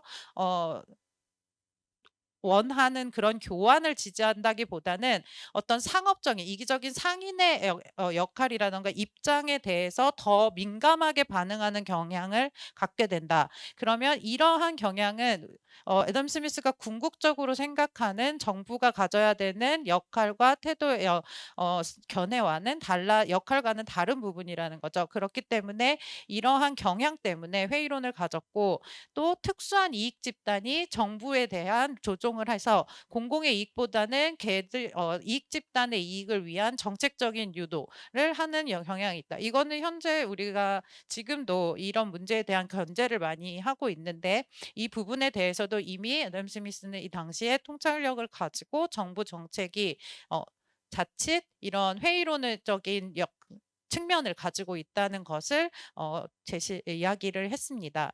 그래서 큰 틀에서 일단 애덤 스미스가 개인 간의 거래와 정부의 역할에 대한 기본적인 견해를 가지고 있었고요. 이거에 대해서 자유무역으로 넘어갔을 때 이 지금 말씀드렸던 이런 개인 간의 거래 그리고 정부의 역할이 국가 단위로 넘어간다고 해서 크게 다르지 않다. 그래서 개인과 국가를 비유하면서 결국 국가도 개인과 동일한 경제한 체계라고 생각할 수 있다라고 비유를 했습니다. 그래서 국가 간의 무역도 결국은 개인 간의 무역과 비슷하다라고 하면서 개인의 무역이 통해서 더 나은 삶을 살려고 하는 것처럼 결국 국가도 국가 단위에서 더 나은 삶을 위해서 국가 간의 거래를 하는 것이다. 그것이 무역이라고 이야기를 하고요. 그래서 물품을 교환하려는 그것은 아주 본능적인 성향이고 그래서 두 나라 간에서도 본능적인 그런 행위라고 얘기할 수 있습니다. 그래서 두 나라 사이에서 이루어지는 모든 교역이 반드시 두 나라 모두에게 이익이 되어야 한다. 그리고 상업의 목적은 자신의 상품을 자신에게 더 편리한 것으로 생각되는 다른 상품과 교환하는 것이다. 두 사람이 서로 거래하는 것은 여기서는 두 국가도 거는 것은 의심할 여지 없이 둘 다의 이익을 위한 것이니 두 나라 사이에서도 이는 마찬가지이다라고 설명을 합니다. 그래서 개인과 국가를 동일한 주체로 놓고 이 자유무역을 바라볼 수 있다라고 이야기를 했습니다. 그래서 애덤 스미스의 자유무역에 대한 주장은 이 개인과 국가의 유사성에 기반을 놓고 고려했을 때 아주 강력하고 명료한 정책적인 결론에 도달을 하게 됩니다. 그래서 모든 국가 모든 물품에 대해서 자유로운 상거래와 교환의 자유를 허용해야 한다라는 것이 애덤 스미스가 자유무역에 가지고 있는 결론이고 주장이었습니다. 그래서 자유무역에 대한 주장은 이러한 주장, 그 자유로운 상거래와 교환의 자유를 허용해야 한다는 이 워딩이 결코 자유방임주의에 근거한 것은 아니었고요. 애덤 스미스는 이 자유무역과 자유방임주의 이 두 사상을 혼동하거나 혼용하여 쓰지도 않았습니다. 그래서 자유무역은 철저히 자유방임주의와는 구분되는 별도의 개념이고, 그래서 정부가 생산적인 역할을 할 수 있는 정부의 개입에 정부의 역할에 있어서는 자유무역의 입장에서 정부가 생산적인 어떤 지지적인 역할을 할 수 있는 환경이 존재한다면 할 수는 있다, 해야 된다고 생각은 하지만 그 무역의 어떤 자의적인 제한 이런 역할들은 자유무역 정당화되거나 자유무역을 제한하거나 벗어나는 도구로 사용될 수는 없다라는 것이 이 애덤 스미스의 자유무역과 자유무역 하에 정부의 역할에 대한 큰 견해의 큰 프레임이라고 이야기할 수 있겠습니다. 그래서 자유로운 수출과 자유로운 수입의 자유주의 체제의 옹호라는 표현이 되는데요. 이게 뭐 리버럴과 프리덤의 표현을 계속 섞여 free export, 뭐 free import, 그다음에 liberal system 이런 식의 표현이 써여 있는데 저희는 이게 다 좀 혼용이 돼서 번역을 하다 보니 계속 자유라는 말이 강조처럼 반복이 되게 되는데, 예, 이를 옹호하는 것이 애덤 스미스의 자유무역에 대한 견해라고 정리해 볼 수 있겠습니다. 그래서 무역을 통해서 국가가 궁극적으로 얻을 수 있는 이점은 일단은 첫 번째로는 각국이 각자의 욕구를 충족시키고 즐거움을 증가시키는 불필요한 것들을 교환할 수 있음. 이런 표현은 결국 우리가 그 교환을 할 때 저희가 그 무역에 대한 모형이나 공부를 할 때 특화를 통해서 내가 국내 안에서 소비할 수 있는 이상의 생산을 해서 이상의 생산, 국내 소비로 소비된 그 외의 부분들을 교환하는 재화로 사용하는 것이 무역의 시스템이라면 결국 여기서 말하는 불필요한 것들이 그 부분을 의미하는 것 같습니다. 그래서 국내적인 소비를 다 소화하고 내 생산 능력을 가지고 생산해낸 것들을 내가 나의 삶을 더 낫게, 국가의 삶을 더 낫게 하기 위한 다른 재화와 교환하는 도구로 사용하는 것이라고 생각을 해서 그 교환을 통해서 각각의 개별 국가들이 이득을 취한다라는 부분, 그리고 그 연간 생산량을 최대로 늘림으로써 사회적인 실질적인 수익과 부를 증가시킨다. 그래서 각자 더 잘 생산할 수 있는 것에 특화해서 생산을 함으로써 생산량을 전반적인 전 세계적인 국가 간의 무역에 참여하는 국가들을 합쳤을 때 생산량이 더 증가하는 효과를 가져올 수 있다는 측면에서 이 두 가지가 무역을 통해서 국가들이 얻을 수 있는 이점의 두 가지 채널이라고 설명을 하고 있습니다. 그래서 무역이 결국은 이런 생산성 향상, 뒤에서 말씀드렸던 그 생산력이 올라가고 더 생산성이 좋은 부분에 특화를 함으로 인해서 생산을 하는 그런 구조들이, 더 많이 생산해내는 구조들이 결국 생산성 향상과 연결이 되는데, 이런 생산성 향상의 혜택이 결국 궁극적으로 이 무역을 통해서 다른 국가로 계속 확산되어져 가는, 전 세계적으로 생활 수준이나 이득이 높아지는 메커니즘의 역할을 하는 것이 또 무역이다. 그러니까 각각의 국가들이 자기네들의 이점을 위해서 이득을 위해서 이 무역에 참여하지만 무역 행위를 하지만 결국은 궁극적으로 전 세계가 동시에 이 무역에 참여하는 모든 국가들이 동시에 생활 수준의 향상을 경험하게 만드는 메커니즘이 무역이다라는 설명을 합니다. 그 생산성 향상의 이면에 어떠한 동력을 가지고 이 생산성 향상이 이루어지느냐라고 하면 제가 앞에서 특화라는 표현을 썼는데 이게 이제 사실은 신고전 학파로 넘어와서 발생하는 설명이긴 하죠, 특화에. 그런데 이거를 애덤 스미스는 분업이라는 표현으로 썼습니다. 그래서 이 분업이 생산성 향상의 핵심 동인이다라는 설명을 합니다. 그래서 시장의 범위에 의해서 제한되어져 있고 국가 안에서의 제한적인 시장 안에서라고 대비를 해보면 이 무역을 통해서 분업을 할 수 있는 범위 자체가 확장이 된다는 개념이라고 생각할 수 있고요. 그래서 자유무역은 그 제한이 풀리고 그다음에 자유무역이 시장을 넓힘으로써 더 정교한 분업이 가능해졌고 생산성을 전반적으로 모든 참여 국가들 전반적으로 향상시키는 그런 효과를 가지고 온다라고 얘기를 합니다. 그래서 자유무역은 새로운 생산 방식이나 비즈니스 관행에 대한 국가 간 지식 교환을 촉진하였다라는 것을 국부론에 표현이 되어져 있습니다. 이런 표현까지도 이미 애덤 스미스의 표현에서 나왔다는 것이 저는 좀 많이 놀라웠고요. 특히 이런 생산 방식이라던가 비즈니스 관행, 여기서 이제 상업의 측면에서 이야기를 했겠지만 그리고 지식 교환의 측면까지도 이미 통찰을 가지고 있었다는 것에 좀 다시 한번 놀라움을 받았습니다.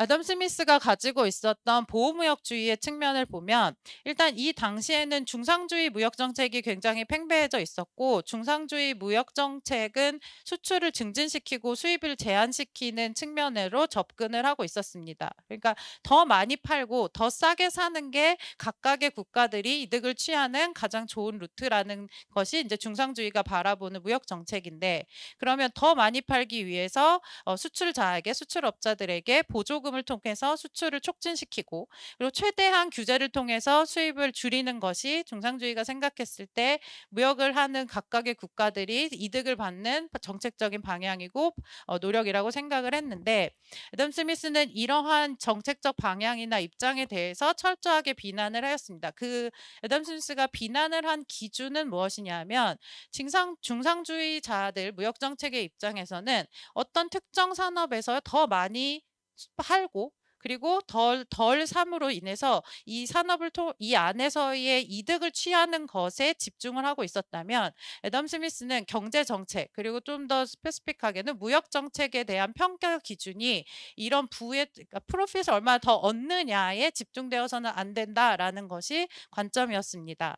그러니까 한 국가의 국민 소득, 전체 국민 소득의 실질적인 가치, 그러니까 부가 얼마나 올라가는지 지금의 측면으로 보면 뭐 GDP의 기준 또는 사회 연간적인 수입이나 생산량이 얼마나 올라갔는지 경제 전반에 미치는 영향을 포괄적으로 바라보고 그 경제 정책이 합당하냐, 올바르냐라는 효율적이냐라는 평가를 해야 한다라는 것이 애덤 스미스가 제시한 시각 평가 기준이었습니다. 그래서 이것이 지금 어떻게 보면 지금도 무역 정책이나 경제 정책을 우리가 판단하고 비판하는 데 있어서 중요한 기준으로 이루어진 것 같고 그 첫 시작이 애덤 스미스의 견해였다라는 것을 짚어볼 수 있겠습니다. 그럼 그래서 중상주의자들이 주장했던 그 무역 정책에 대한 시각과 이 시각을 비판하면서 그냥 비판한 것이 아니라 새로운 평가 기준을 내놓고 있었던 게 애덤 스미스였고요.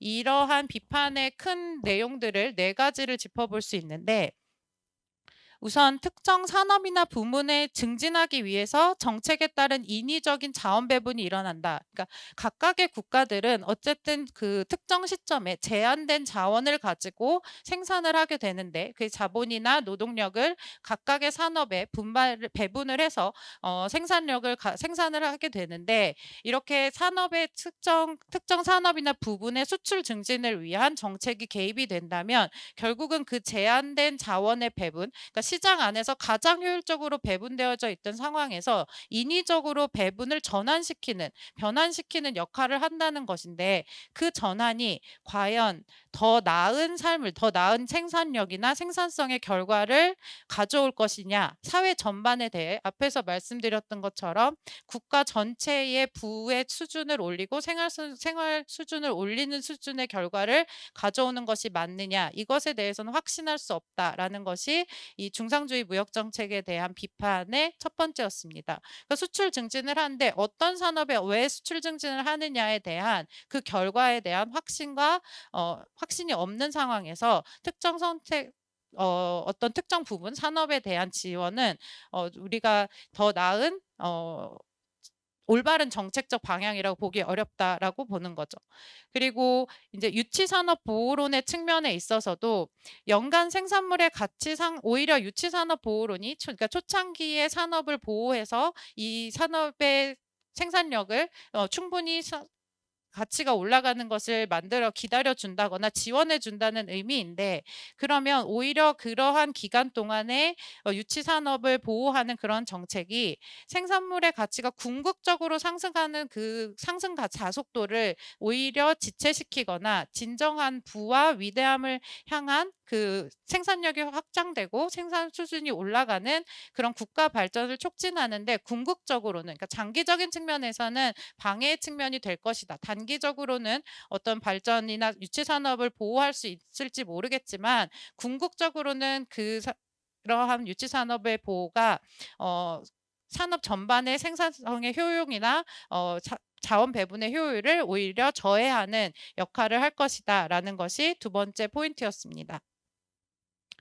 그리고 세 번째 그 시각들이 어떻게 보면 일맥상통한 유사한 내용을 가지고 얘기를 한다고 보여집니다. 그러니까 자원 배분의 효율성을 저해한다. 그 정책적인 어떤 어떤 산업을 지원할 것인지, 어떤 산업을 유치 산업으로서 보호를 할 것인지에 대한 셀렉이 궁극적으로 좋은 결과, 원하는 더 나은 삶이라던가 생산성의 증가에 결과를 낳을 것을 우리가 담보할 수 없다라는 측면에서의 비판이 주를 이뤘다고 보여집니다. 그래서 수출 장려를 위한 보조금 제도도 마찬가지의 시각이라고 보여집니다. 그래서 수출 장려 보조금을 통해서 수출을 잘 증진시키는 산업이라면 결국 보조금 없이는 반드시 역으로 말하면 손해를 일으키는 무역일 텐데, 그 무역에 왜 이 공공의 보조금, 공공 재원이 들어가야 되는지에 대한 설득될 수 없다라는 것이 어떻게 보면 애덤 스미스의 비판이었습니다. 그래서 결국은 이 전반적인 비판의 내용을 보면 이 경제 발전을 장려하겠다는 궁극적인 목표가 아니라 무역을 하겠다는 무역 자체가 목표가 되어버리는, 그러니까 무역이 경제 발전을 위한 수단이어야 하는데 이 경제 정책의 목표 자체가 그냥 무역이 되어버리는, 그래서 목표를 달성하기 위한 수단이냐, 정책 자체가 무역 정책이 수단이 되어버리는 이런 시각으로 비판을 하였습니다. 그래서 애덤 스미스의 워딩으로는 모든 중상주의 규제에 칭찬할 만한 동기는 자국 제조업을 육성하는 것이었지만 다른 국가의 제조업에 피해를 끼치고 경쟁을 종식시킴으로써 이를 달성하려고 하였다. 결국 경쟁을 통한 효율적인 시장의 효율성의 확보와 그리고 그 전 세계의 우리 자국뿐만 아니라 무역을 통해서 전 국가들의 생산성과 경제 수준을 증진시킬 수 있는 걸 저해하는 방식으로 접근하는 것이 중상주의의 무역 정책이다라는 비판을 보여주고 있습니다. 그래서 중상주의의 무역 정책의 대상은 소비자나 경제 전반의 시각이 아니라 그 상업 행위에 포커스가 맞춰져 있습니다. 그래서 여기에 대한 비판으로서 애덤 스미스는 이러한 모든 상업 정책에 대한 지원과 모든 정책과 정부의 역할의 궁극적인 목표는 결국 소비, 그러니까 모든 생산의 유일하고 최종적인 목적은 결국 소비이다라는 것을 강조합니다. 그래서 애덤 스미스는 그러니까 정책을 입안하고 정책을 도입하는 정부에서는 소비자를 돕는 데 필요한 범위 내에서만의 생산자의 이익을 돌봐야 된다. 생산자의 이익을 위한 정책을 펴서는 안 된다라는 것이 애덤 스미스의 중요한 포인트였다고 생각을 합니다. 그래서 수입 제한이라던가 수출 보조금이 결국 국가 민족의 이익이 특정 계층의 상인들의 이익을 위해서 끊임없이 희생되는 완전한 속임수라는 아주 강력한 비판을 하였습니다. 그래서 중상주의 체제의 설계자는 대부분 정부 정책의 주요 수혜자를 생산자에게 포커스를 맞추고 있다. 그래서 생산자가 아닌 소비자, 소비를 위한 소비를 통해서 경제적인 수준이라던가 인간의 욕구를 충족시켜 나가는 그 과정이 근본이 되어야만이 된다. 그러니까 원동력이 되어야 한다는 것을 강조하는 표현이었다고 생각을 합니다. 그래서 그리고 이러한 큰 프레임에서 자유무역을 지지하였고 보호무역을 비판하고 견해하였습니다. 그럼에도 불구하고 애덤 스미스는 아주 실용주의적이었던 측면이 그런 경제학자였기 때문에 익셉션, 예외적인 부분에 대해서도 분명히 제시를 하고 있습니다. 그래서 이런 무역 정책, 정부가 개입할 수 있는 무역 정책 중에 수입 관세가 허용될 수 있는 두 가지 경우를 명시를 하였는데요. 첫 번째가 특정 산업이 국가 방위를 위해서 필요한 경우. 앞에서도 말씀을 주셨었는데 국가의 부를 감소시키는 부분이 있음에도 불구하고 부유함보다는 국방이 훨씬 더 중요하기 때문에 결국 이 소비자의 그 국가 안에 개인 혹은 국가 안에 소비자들의 더 나은 삶을 추구하고 이루려고 하는 것이 결국은 경제 행위와 무역의 목적이라는 애덤 스미스의 주장의 기저와 연동되어서 결국은 부유함보다는 안전과 이런 국방이라는 측면에서 안전의 확보가 더 중요한 가치이다. 더 중요한 가치가 있다면 내가 소비를 통해서 얻는 가치보다 더 중요한 가치에 더 많은 투자를 해야 되는 것이 마땅하다라는 논리라고 생각을 합니다. 그래서 이는 여전히 정당하다라고 이야기를 했고요. 그래서 다른 산업들이 이익을 창출해내는 다른 산업들이 세금을 통해서 국방 산업을 지원하더라도 그렇게 해서 뭔가 부를 감소를 하더라도 이는 정당한 정책이 될 것이다라고 이야기를 합니다.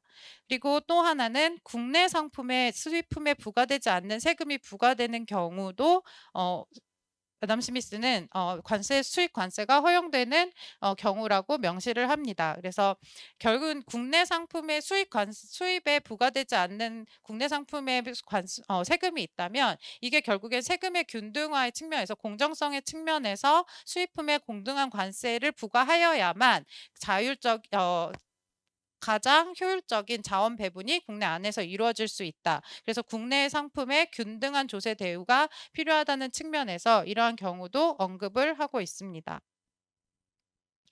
그래서 수입 관세 도입에 대해서는 두 가지 고려 사항을 이야기했는데 그 예외 사항에 있어서도 수입 관세를 도입하는 데 있어서 무역 제한에 대한 보복의 당위성이 과연 있느냐. 그래서 전술상의 문제를 언급하였고요. 그리고 수입 관세의 점진적인 인하, 조정의 문제에 대한 고려도 반드시 필요하다라고 이야기를 합니다. 그래서 보복의 당위성이라는 측면은 나의 무역 상대국이 어떤 무역 수입 제한을 하고 있을 때 그러면은 내가 어떤 식으로 자국에서 이걸 어떤 식으로 대응해야 하느냐라고 하면 상대가 우리에게 주는 그런 불합리한 무역의 제한이 있을 경우에 나의 보복적인 대응이 이 국가의 무역 상대국이 이 시장을 오픈하는 다시 이런 무역 제한의 행위를 하지 않고 다시 자유시장으로 환류되는 그런 가능성이 충분히 있다면 보복적인 정책을 일시적으로 시행할 수 있지만 궁극적으로는 그렇지 않다면 결국은 내 자국이 아닌 외국의 이런 정책에 각각 개별 국가들이 무역 정책을 침해받지 말한다. 각자 독립적으로 나의 자유무역의 기조와 정책을 추구하는 방식으로 접근하는 것이 사실상 더 맞다. 그래서 이 보복의 측면에 있어서는 어떤 일관적인 답이나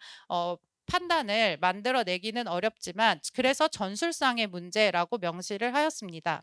그리고 수입 관세는 초반에는 수입 관세를 부과하더라도 이것에 대해서 점진적인 인하를 통해서 를 고려해서 도입을 해야 한다라는 명시도 하고 있습니다. 그래서 수익 경쟁으로 인한 노동과 자본의 이탈에 대한 우려가 존재를 하는데 수입품은 결국 이 우려에 대해서 애덤 스미스의 설명은 수입품은 결코 국내 상품에 대한 완전 대체제가 될 수는 없다. 그래서 수입 상품은 항상 불완전 대체제이기 때문에 노동과 자본의 이탈을 우려할 필요 없다. 그런 현상이 나타나지는 않는다라는 부분과 그리고 이런 자본 조정이라던가 재고용이 충분히 잘 발생을 하고 일어나고 있기 때문에 노동과 자본의 이탈은 수입 경쟁으로 인해서 발생하는 문제가 아니다라는 것도 설명하고 있습니다. 그래서 이러한 전반적인 자유무역에 대한 아담 스미스의 견해와 주장들을 정리해 보면 굉장히 앞서서 말씀드린 것처럼 아주 이른 시점에 그래서 이런 무역이 발달되거나 충분하지 않았던 시점에서도 아주 통찰력을 가지고 있고 현대 시점에서까지 그런 정책적인 견해나 의미를 주는 주장을 한 것이 아담 스미스라고 보여지고요. 그 당시 아담 스미스도 이게 어떤 정책적인 영향을 직접적으로 미칠 거라고 기대하지는 않았다고 합니다. 그런데 1830년부터 1850년까지 영국의 무역 정책에 굉장한 큰 광범위한 개혁에 영향을 미쳤고요. 그리고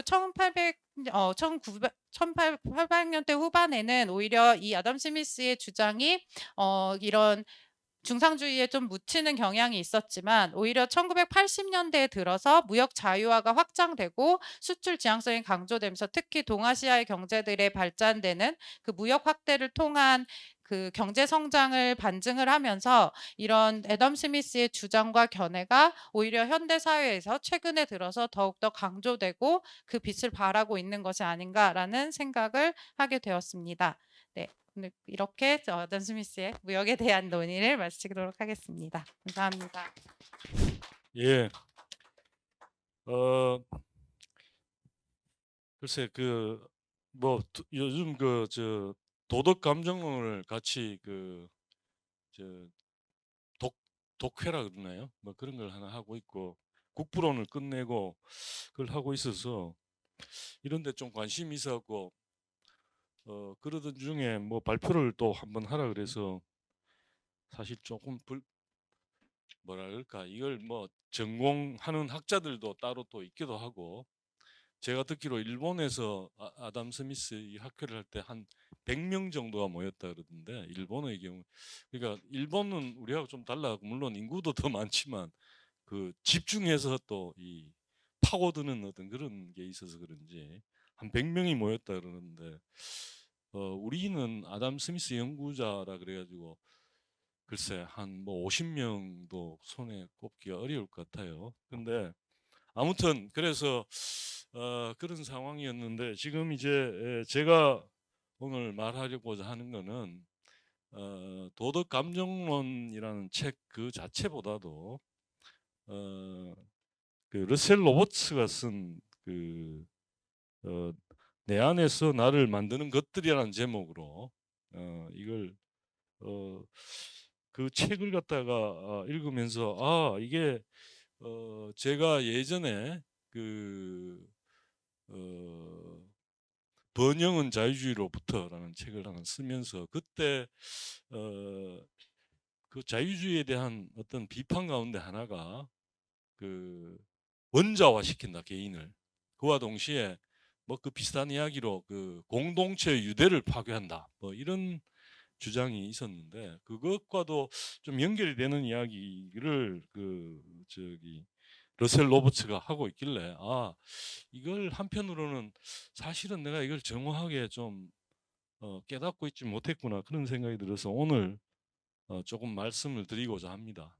이게 먼저 이렇게 러셀 로버츠부터 시작하게 된 이유가 사실은 경제학을 전공하셨죠. 복거일 사회평론가이자 소설가이신 복거일 선생님 선배님이 예전에 이제 하이에크 소사이어티에서 같이 만나가지고 뭐 이런저런 밥도 같이 먹고 옆에서 이런 것처럼 뭐 묻기도 하고 그럴 때 그런 말씀을 하셔서 굉장히 오래 인상이 남았습니다. 뭐냐면 자기는 자기가 하는 노력이 그 헛된 일이 되는 일이 너무 싫기 때문에 딴 사람들, 자기 앞선 뛰어난 인물들, 그런 사람들이 자기가 지금 쓰려고 하는 주제에 대해서 했던 걸 다 먼저 다 뒤져본다는 거다. 다 뒤져보고 그 다음에 비로소 자기가 써야 그래도 좀 뭔가 자기가 한 일이 헛된 일이 안 된다.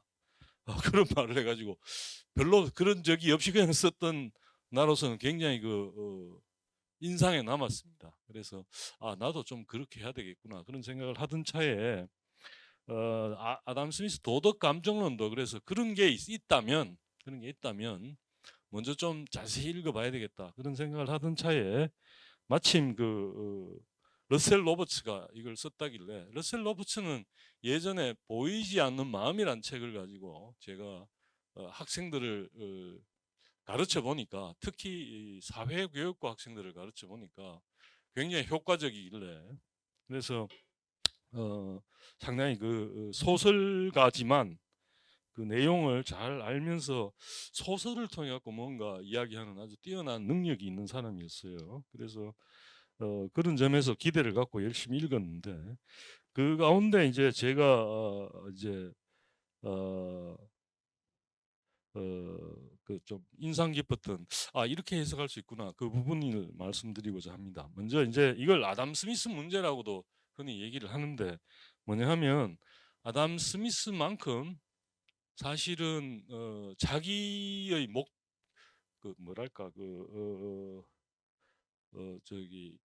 이기심이라고 불러야 될까, 자기를 존중하는 거라고 불러야 될까, 혹은 아담 스미스가 세 가지죠. 첫째는 자기 자신이 잘 서바이브하는 하고 살아남는 데 필요한 어떤 그런 것. 두 번째는 남을 해치지 않는 것. 그 다음에 또 남을 도와주는 거나 남한테 도움이 되는 어떤 뭔가 하는 것. 그리고 첫 번째는 신중이라든가 이런 건 자기를 위한 것이죠. 신중하고 절제하고 이런 것들. 그런 미덕은. 그다음 두 번째, 남을 해치지 않는 거는 이제 정의 뭐 이런 거고. 세 번째가 이제 선행, 이제 이제 그런 것들은 그렇게 나눠 본다면 이제 어, 이제 국부론에서는 어떤 이기심이랄까 이런 게 굉장히 잘 여기 러셀 로버츠의 표현에 의하면 어떤 이기심이랄까 그런 걸 표출하는 것에 대한 그것이 이 사회 발전에 오히려 도움이 되는 이런 측면들에 대해서 상당히 공헌한 국부론을 쓴 사람이, 도덕 감정론이라든가 여기서는 그런 부분이 상대적으로 뭘 충돌을 하진 않지만 상대적으로 굉장히 별로 없는데, 이 부분을 사람들은 아담 스미스 문제라고 해갖고 왜 그럴까? 그게 서로 잘 맞는 걸까? 아니면 하나는 도덕 철학자인 도덕 감정론은 뭐 아담이 썼다면 뭐 국부론은 스미스가 쓴 거라서 딴 사람이 쓴 거 아니냐? 그게 이제 아담 스미스 문제인데, 그거를 이제 러셀 로버츠는 영역을 다르게 해서 이렇게 설명을 하고 있는데, 제가 보기에는 굉장히 잘 말할 수 있는 것 같아요. 우리가 뭐 잘 알다시피 우리 뭐 경제학자라면 다 아는 국부론에 나온 이야기가, 우리가 고기와 술, 빵을 먹으며 저녁 식사를 할 수 있는 것은 부족한 주인이나 양조업자, 빵집 주인이 관용을 베풀어서가 아니다. 그들은 그저 자신의 이익을 중시했을 뿐이다. 때문에 우리는 그들과 거래할 때 그들의 인간애가 아닌 자기애에 호소한다.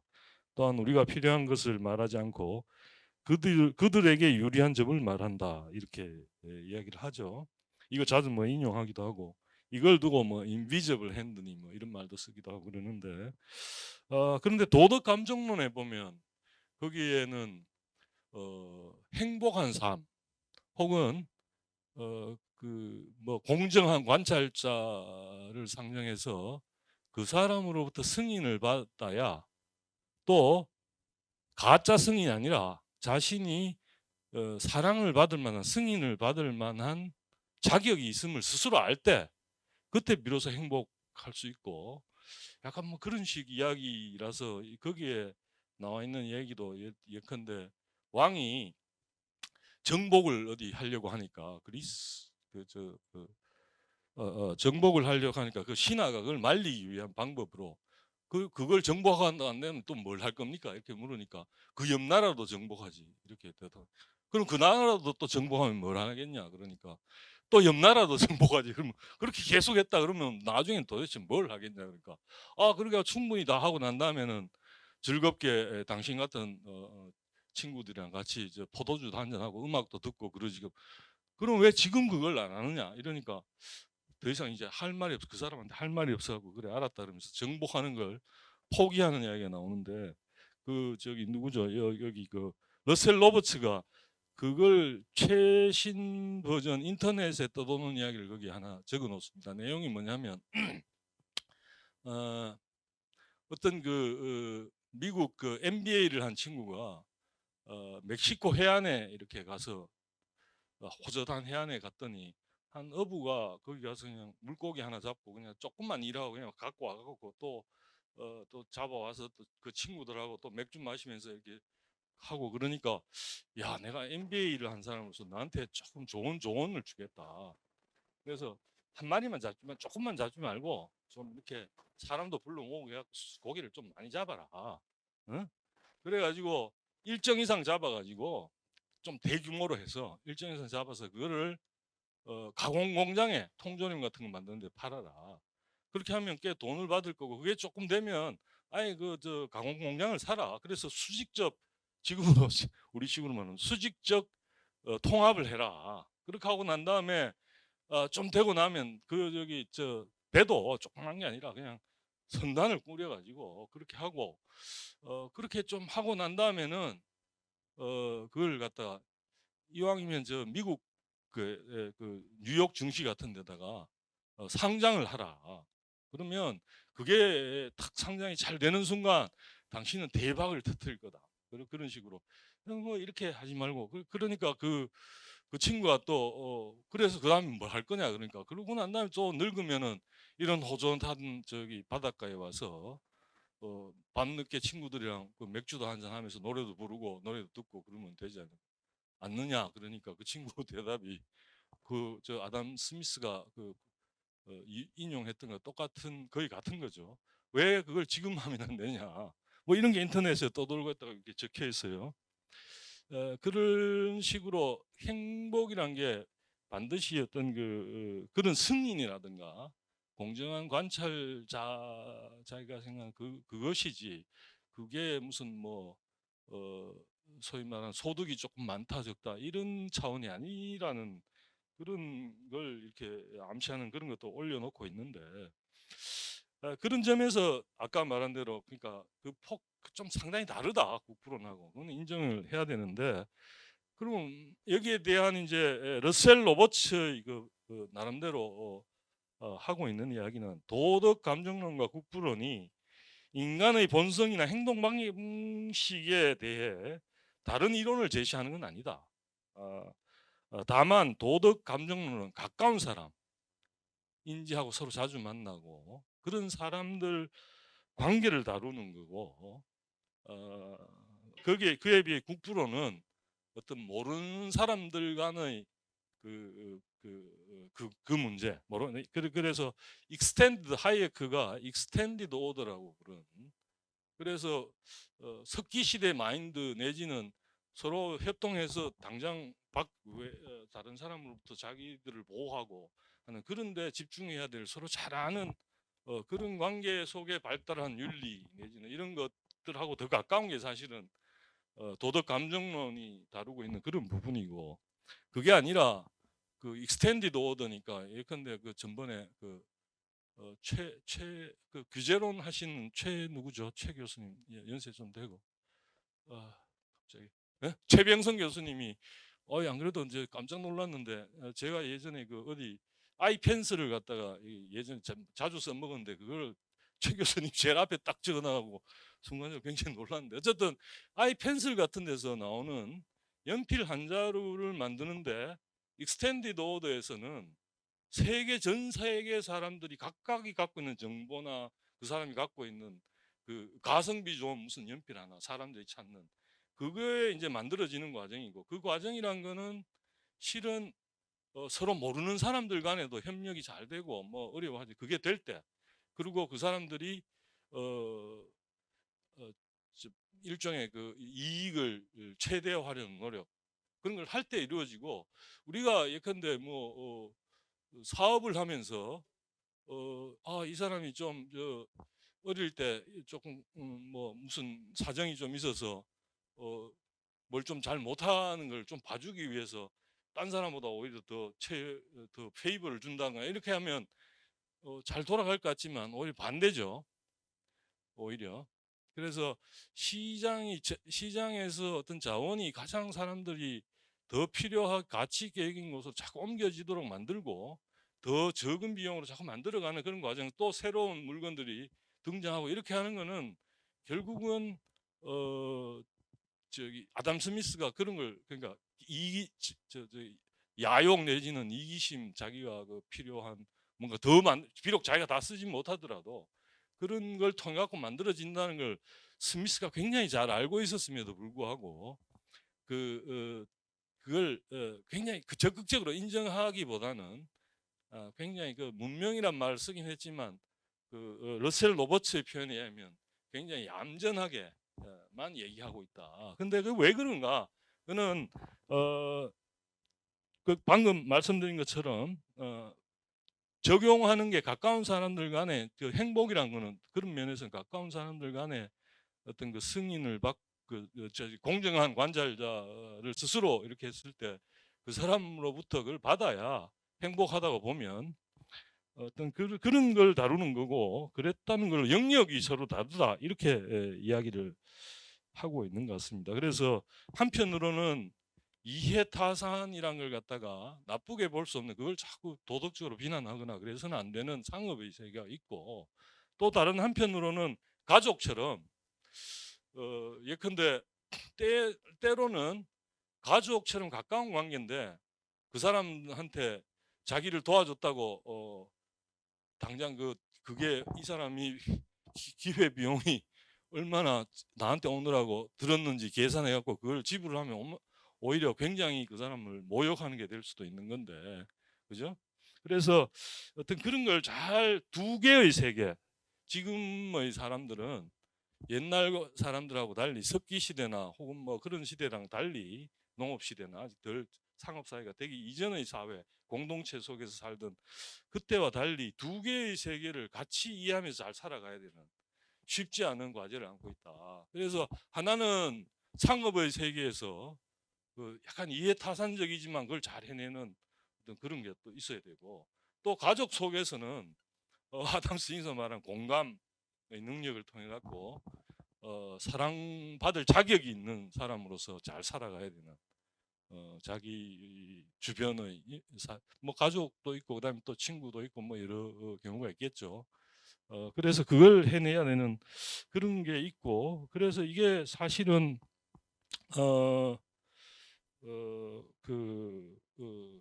제가 생각하기에는 그렇게 쉬운 건 아닐 수도 있다. 예를 하나 들어보면, 전번에 제가 아는 분이 북한에서 내려온 탈북 가족, 특히 젊은 사람들 이렇게 도와주고 그런 일을 열심히 하신 분이 있었는데, 이 사람이 물어봤더니 그 탈북자한테 물어봤더니, 학생한테 뭐가 제일 힘드냐 이렇게 물어봤더니 나온 이야기가 자기는 친해지려고 남쪽 자기 또래한테 자기는 어떤 호의를 보인다는 측면에서 자기가 개인적으로 저 누구랑 자기 환경이 어떻고 오빠가 어떻게 되고 뭐 또 뭐 그런 이야기들을 이렇게 하면 남쪽 남한 우리나라에 있던 또래 친구들이 굉장히 싫어한다는 거다. 왜 싫어하냐면 부담스러워하고 그런 개인적인 이야기를 왜 나한테 하느냐. 그러니까 그게 제가 보기에는 이게 북한에 비해서 한국이 남한이 지금 더 상업화된 그런 게 익숙한 사회라면 거기는 아니었기 때문에 약간 더 공동체적인, 그러니까 자기를 어떤 가까운 친구들 간에 그렇게 해야 되는 건 맞지만 잘 모르는 누군가 그냥 적당한 선에서 이렇게 거리를 두면서 잘 지내는 그걸 넘어서는 어떤 그걸 하면 상대방이 힘들어한다 오히려 거부하는 그런 반응이 올 수 있다는 걸 모른다는 이야기 같이 들렸어요. 그게. 그래서 이걸 읽으면서 그 생각도 좀 났습니다. 예, 그래서 그러나 또 하나 여기서 이제 하이에크가 거기서 경고를 했다고 하는데 이게 이제 향수 옛날의 어떤 그게 바람직하다고 보고 상업 사회가 가진 어떤 이해타산적인 부분에 좀 싫어하는 사람들은 저기 뭐랄까 가족 상업의 세계 자체를 가족 공동체처럼 만들어 버리려는 그런 시도를 하게 되면 굉장히 그게 이제 그로부터 많은 말하자면 문제가 발생한다는 거고 그리고 아까 말씀드린 것처럼 시장 경제가 공동체적 그 유대를 파괴한다는 사실은 굉장히 오래된 공격이 있는데 제가 썼던 거기서는 주로 이제 원자화 됐다고 그러는데 그 원자화가 아니라 여전히 가족 공동체는 지금도 있고 또 지금 이런 것처럼 뭐 관심이 비슷한 사람이 만나갖고 교류한다든가 이것도 여전히 있는 거고 그렇기 때문에 그걸 갖다가 무슨 저기 오히려 너무 국가가 나서서 모든 걸 해결해 주게 함으로써 가족 간의 책임을 지는 문제를 오히려 더이 별로 필요가 없게 만드는 가족 간에 그게 필요 없게 만드는 부분이 있다. 뭐 그런 식으로 비판을 좀 하면서 이것저것 얘기를 했는데 거기서 어, 어떤 면에서는 그리고 예전의 향수가 있다 보니까 그래서 스스로 거꾸로 이렇게 돌아보면 저 같은 경우에도 산촌 출신이기 때문에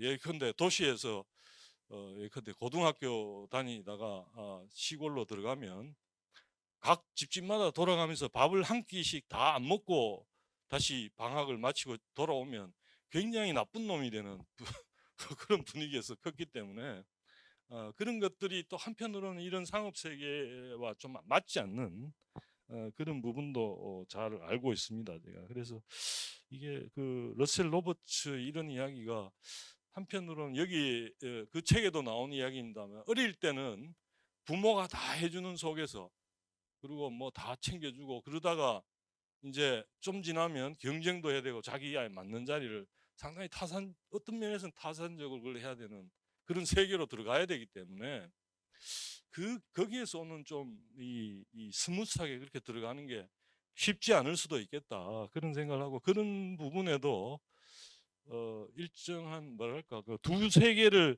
같이 살아야 되는 걸 잘 이해시키는 것도 참 중요할 수 있겠다 이런 생각이 들었습니다.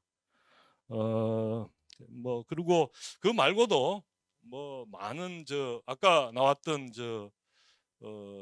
저기 건물 비유 뭐 저기 뭐 자해 내지는 뭐 자선 이런 것들은 건물을 장식하는 거고 또 정의는 기둥이라든가 그 다음에 또 뭐 보다 읽어보면 또 자주 인용되는 것 가운데 하나가 체스판의 그맨 오브 시스템이라고 했는데 그 번역을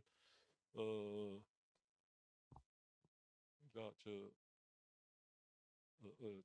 뭐죠? 그 러셀 로버츠의 그 책에는 번역에 시스템에 갇힌 사람 이렇게 표현을 했던데 어쨌든 뭐 자기의 원대한 계획으로 세상을 그 계획에 맞게 다 바꾸려는 어떤 그런 사람인데 그 사람의 오류는 말들이 자기의 원리에 따라 인간 사회에서는 자기들이 각자 움직이는 원리에 따라 각자 살아가는데 착각을 하는 게 체스판의 말처럼 자기가 그냥 여기 놓으면 그 자리에 그대로 있을 거라고 착각하는 그런 오류 같은 것도 자주 인용되고 흥미로운 그런 건데 뭐 오늘 제가 말씀드린 거는 그걸 읽으면서 영역이 서로 다른 그러니까 그렇게 이해하면은 가장 뭐 아담 스미스 뭐 오해 그런 것도 필요 없고 한편으로는 또 결국은 사람들이 또 해피해야 스스로 그래야 사회 전체가 또 잘 그게 될 수 있다는 측면에서 단순히 뭐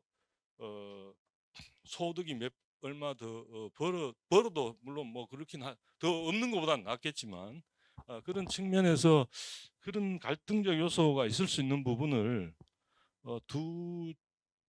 같이 이렇게 좀 볼 수 있는 게 아니었나. 저한테는 최소한 그런 의미가 있길래 혹시 한번 뭐 쓸 거 없냐 그렇게 얘기를 하길래 이걸 갖다 시론이지만 내가 뭐 이거 근데 여기에 관련된 책 아담 스미스 문제에 관련된 글이나 논문도 엄청나게 나와 있을 거로 예상이 되는데 왜냐하면 그렇게 느낀 사람들이 쓰기 시작했으니까.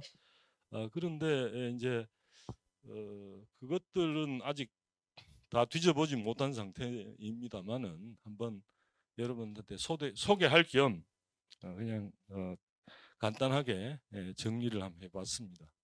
저는 뭐 여기까지 이야기하겠습니다. 감사합니다. 네, 강원대학교의 정혜성입니다. 오늘 세 분의 발표 잘 들었고요.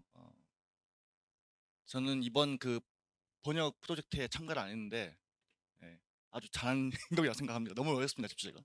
너무 어렵고 특히 이 세 번째 우리 세미나가 토론회가 제일 어려운 주제인 것 같은데요. 특히 이번 그 첫 번째와 세 번째 주제에 대해서 상당히 어려운 주제고 뭐 무슨 말을 해야 될지 고민스러워서 제가 어제 새벽 3시에 일어나서 조금 책을 봤습니다. 책을 봤는데 괜히 봤습니다. 더 지금 머리가 아파서요.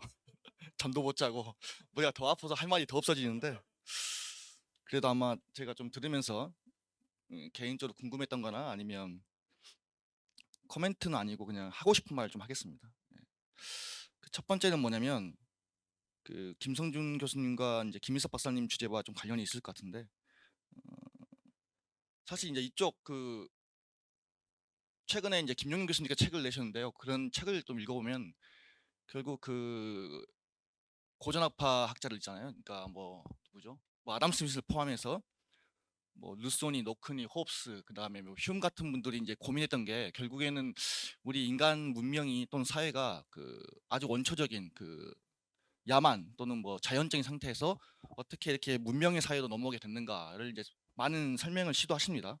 그래서 가장 이제 그 동의가 되는 부분이 결국에는 사람들이 도덕 규칙을 따르게 됐다. 그리고 그 도덕 규칙을 따르는 것이 나뿐만 아니라 그 우리 사회에도 유익하다라는 것을 깨닫게 되면서부터 이제 우리 인간 사회가 문명을 접어들고 번영을 이제 추구할 수 있게 됐다는 설명들이 많은데요. 이제 거기서 도덕이 이제 무엇이냐 한다면 결국에는 이제 이 평화로운 세상을 유지하기 위해서 우리 인간들이 해서는 안 될 행동들을 정해놓은 규칙들 그리고 그러한 규칙들을 서로 지킴으로써 이제 우리가 야만적인 상태부터 벗어날 수 있다라고 이제 설명들을 하시는데 근데 제가 궁금했던 거는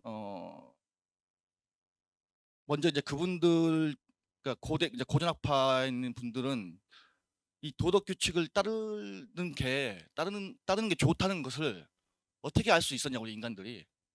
그러니까 그게 인간들의 어떤 아주 합리적인 이성의 결과인지 아니면 이렇게 많은 시도를 통해서 경험적으로 알게 된 것인지에 대한 게 이제 개인적으로 궁금해졌습니다.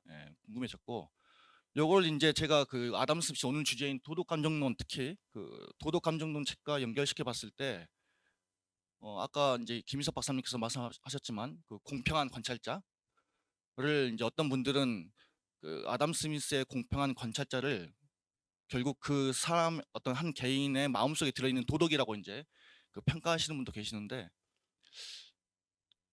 그러면 이제 이러한 고전학파 학자들의 그 고민을 아담 스미스로 넘어오면은 그 아담 스미스의 도덕심 또는 뭐 공평한 관찰자를 통해서 나를 본다는 거 또는 뭐 아까 동감 또는 뭐 공감 요런 것들이 어떻게 생겨났을까를 아담 스미스는 어떤 식으로 설명할까에 대해서 궁금했었는데요.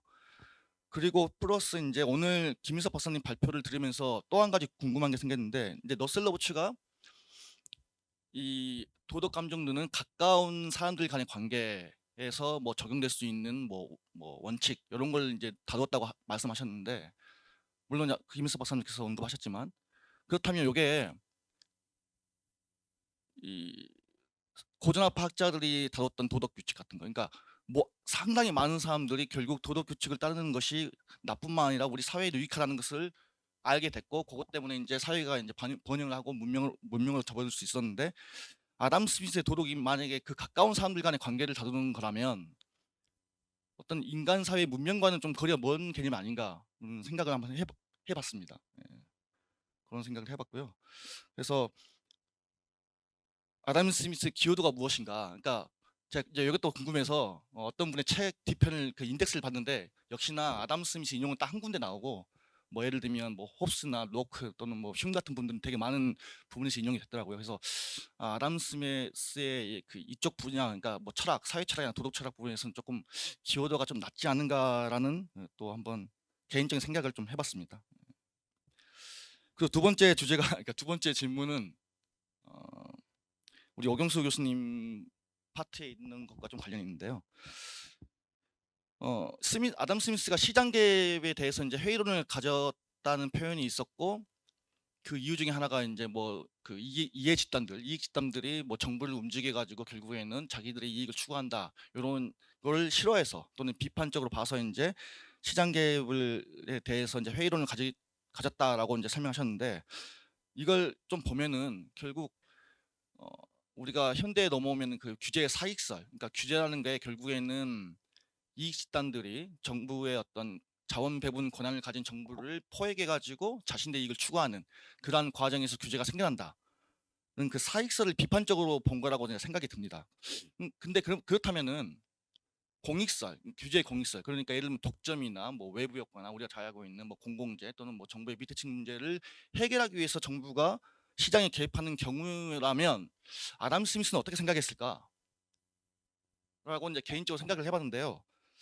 아마 그런 경우는 찬성을 하지 않았을까 하는 생각이 듭니다. 왜냐면은 아까 오경수 교수님 그 슬라이드 보면은 정부가 예를 들면 해야 될 일들 설명하시면서 제가 기억이 정확히 안 나지만 어떤 공공의 어떤 복리나 선을 위해서는 정부가 필요하다라고 이제 슬라이드에 있었던 것 같긴 한데 그거에 정확히 사실은 공익설이거든요. 예.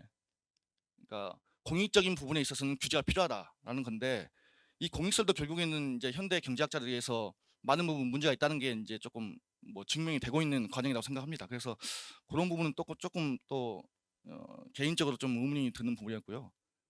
그다음에 이제 스미스가 아담 스미스가 특히 독점을 되게 싫어하는 부분이 많은 것 같습니다. 우리 사실 교과서에도 나옵니다.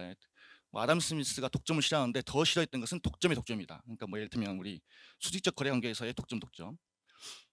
그런 표현이 많이 나오는데 근데 가만히 생각해 보니까 이제 아담 스미스가 국분호에서 되게 많이 다뤘던 주제가 이제 사실 자유무역, 그러니까 무역이니까 그러니까 국가 간의 무역인데 거기서 중상주의, 그러니까 특히 뭐 수출 뭐 특혜나 뭐 보조금 이런 걸 되게 싫어하는데 그러한 관점에서 독점을 생각해 보면 사실 아담 스미스가 싫어했던 독점이 어, 우리가 보통 생각하는 어떤 경쟁의 결과로서의 독점이 아니고 어떤 정부가 또는 뭐 자원 배분 권한을 가진 어떤 단체가 또는 뭐 기관이 특혜를 줘서 인위적으로 만들어진 독점을 반대했던 건 아닐까라는 생각을 합니다.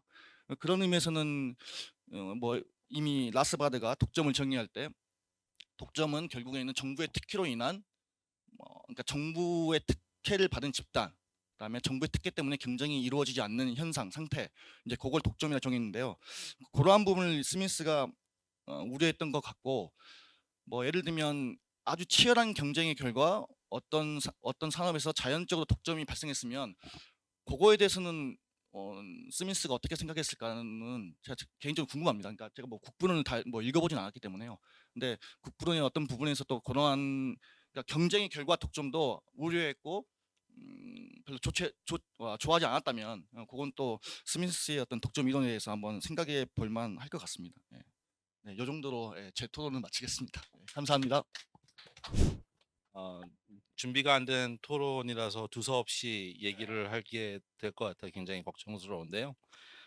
사실 오늘 뭐 정혜성 박사님이 토론하실 때 도덕 감정론에 대한 얘기를 하는 자리라고 하셨는데 사실 그것도 잘 모르고 왔습니다. 그래가지고 그냥 아담 스미스가 어떤 얘기를, 그러니까 저는 오경수 교수님이 얘기했던 그 슬라이드를 중심으로 얘기를 하고 싶은데요. 제가 아담 스미스를 얘기할 때 가장 아쉽게 생각되는 부분이, 그러니까 아담 스미스가 아쉽다는 얘기가 아니라 아담 스미스가 했던 얘기 중에서 현대 경제학자들이 가장 얘기 안 하고 있어가지고 아쉽다고 생각하는 부분이 뭐 우영수 박사님이 얘기하시면 그 분업에 대한 얘기 중에 하나인데요. 제가 이제 2000년대 중반쯤에 이제 PhD를 하고 있을 때 당시에 부캐넌 교수와 윤영준 교수가 같이 연구를 했던 분야가 아담 스미스가 가지고 있던 컨셉 중에 하나의 increasing return이라는 컨셉인데요. 보통 우리가 얘기할 때는 law of decreasing return 뭐 이렇게 해가지고 마지널이 뭐 줄어든다 뭐 이런 식으로 얘기를 하는데 이 사람들이 얘기하는 거는 이제 스페셜라이제이션이라고 해가지고 분업도 어떻게 보면 스페셜라이제이션이니까 그게 두 가지 종류가 있는데 하나는 우리가 그냥 무역에서 배우는 리카르디안에 따라서 뭐 컴퍼리티브 어드밴티지에 따라 가지고 서로 물물 교환을 하면서 분업을 스페셜라이제이션 해갖고 서로 많이 가져간다를 얘기하는데 여기서 간과하고 있는 게 아담 스미스가 얘기했던 분업의 의미인데 그게 이 사람들이 얘기하는 거는 예전에는 어떠한 수공업자가 가죽 가방을 만들기 위해서 처음에는 가죽도 자르고 뭐 못도 받고 뭐도 하고 여러 가지 태스크를 다 같이 했어야 되는데 아담 스미스가 얘기했던 거는 이거를 분업화하면서 이 선자 있는 사람이 예전에는 이것도 하고 저것도 이것도 해야 되는 사람이 못 박는 사람은 못만 박고 앉아 있고 그러고 나서 가죽을 다루는 사람은 가죽만 자르고 앉아 있고 뭐 하고 있으면 그러면서 나오는 그 효용이 무엇인가에 대해서 연구를 하고 그거에 대해서 현대 경제학에서 왜 이런 게 묻히고 있는가라는 연구를 그때 당시에 굉장히 많이 하고 계셨었는데 좀 그런 면에서 아담 스미스가 묻히고 있는 게 아닌가 싶어가지고 만약에 오경수 박사님께서 기회가 되신다고 한다면은 그 슬라이스의 한 그 분업에 대한 얘기를 하실 때 그거에 대해서도 좀 풍부하게 좀 얘기를 이제 해주시면은 아담 스미스가 했던 얘기 중에서 묻혀진 얘기 중에 하나가 좀 나오지 않을까라는 생각을 좀 해봤고요. 그래가지고 그거에 대해서 한번 지금까지 제가 아담 스미스 3차 세미나인데 세 번째 와가지고 첫 번째, 두 번째 어떤 얘기가 들어졌을지 모르겠는데 뭐 그런 생각을 좀 해봤습니다. 저는 그다음에 이제 김효석 박사님이 얘기했던 얘기 중에서 어떻게 이상하게 제가 여기 와 보니까 김효석 박사님이 얘기하신 뭐 사람들이 이제 러셀 워버스 같은 사람은 이제 제가 이제 마이크로 이코노믹스를 처음에 듣고 나서 그 다음 해 와가지고 김영신 교수님이 마이크로 이코노믹스를 한테 가르쳤던 사람이었습니다. 저희 학교에서. 그러면서 그 사람이 가지고 있는 이게 철학관을 보면은 굉장히 어떻게 보면은 웰스 오브 네이션에 가까운 사람이고 도덕 감정론에 대해서는 거의 얘기를 안 할 것 같은 사람인데 사실 그거에 대해서 책을 썼다고 하셔가지고 굉장히 좀 놀라운 사실 중에 하나였었는데요. 어, 그 두 가지를 어떻게 좋아할 것인가가 아까 전에 얘기하셨던 아마 가장 큰 아담 스미스 프로블럼이라고 얘기를 하셨는데 저도 그런 면에서는 제가 만약에 본업이 경제사학자나 경제철학자라였으면은 굉장히 재밌게 어프로치할 수 있는 문제 중에 하나였었는데 저는 잘 이해를 잘 못하겠더라고요. 그래가지고 예전에 부캐넌이랑 머스크라버가 한 사람들이 둘이서 같이 디베이트하는 책을 한번 제가 본 적이 있었는데 거기서 이제 부캐넌이 막 얘기하니까 머스크레이브는 아 이렇게 하면 안 된다. 웰스 오브 네이션만 읽어서는 안 된다. 학생들이 그 Theory of Moral Sentiment도 읽어야 된다. 뭐 이런 식으로 얘기했던 그 기억만 있고 그게 왜 다른 건지에 대해서는 저도 정확히 모르겠는데 만약에 러셀 워버스의 설명이 100% 맞다고 저는 생각은 하지 않습니다. 그러한 조화가 과연 가능할까? 사람을 관점에서 부족 사회에 있는 사람의 관점에서 하나 보고 하나는 마켓 셀링에서 있는 사람으로 봤다는 이중적인 그 이해를 가지고 이 사람을 바라봐야 되는 것인가 아니면은 이 두 개를 어떻게 동일한 사람이 왜 이런 생각을 할 수 있었을까를 바라봐야지 이건 약간 제가 볼 땐 듀얼 셀프를 보고 나서 좀 나눠버리는 약간 그런 시각이 아닌가라는 느낌이 들어가지고 김인석 박사님께서도 약간 경제 철학 같은 데에 많이 관심이 있으시니까 두 책을 같이 읽어보시고 저희에게 아마 다음에 설명해 주시는 기회가 있으면 되게 좋지 않을까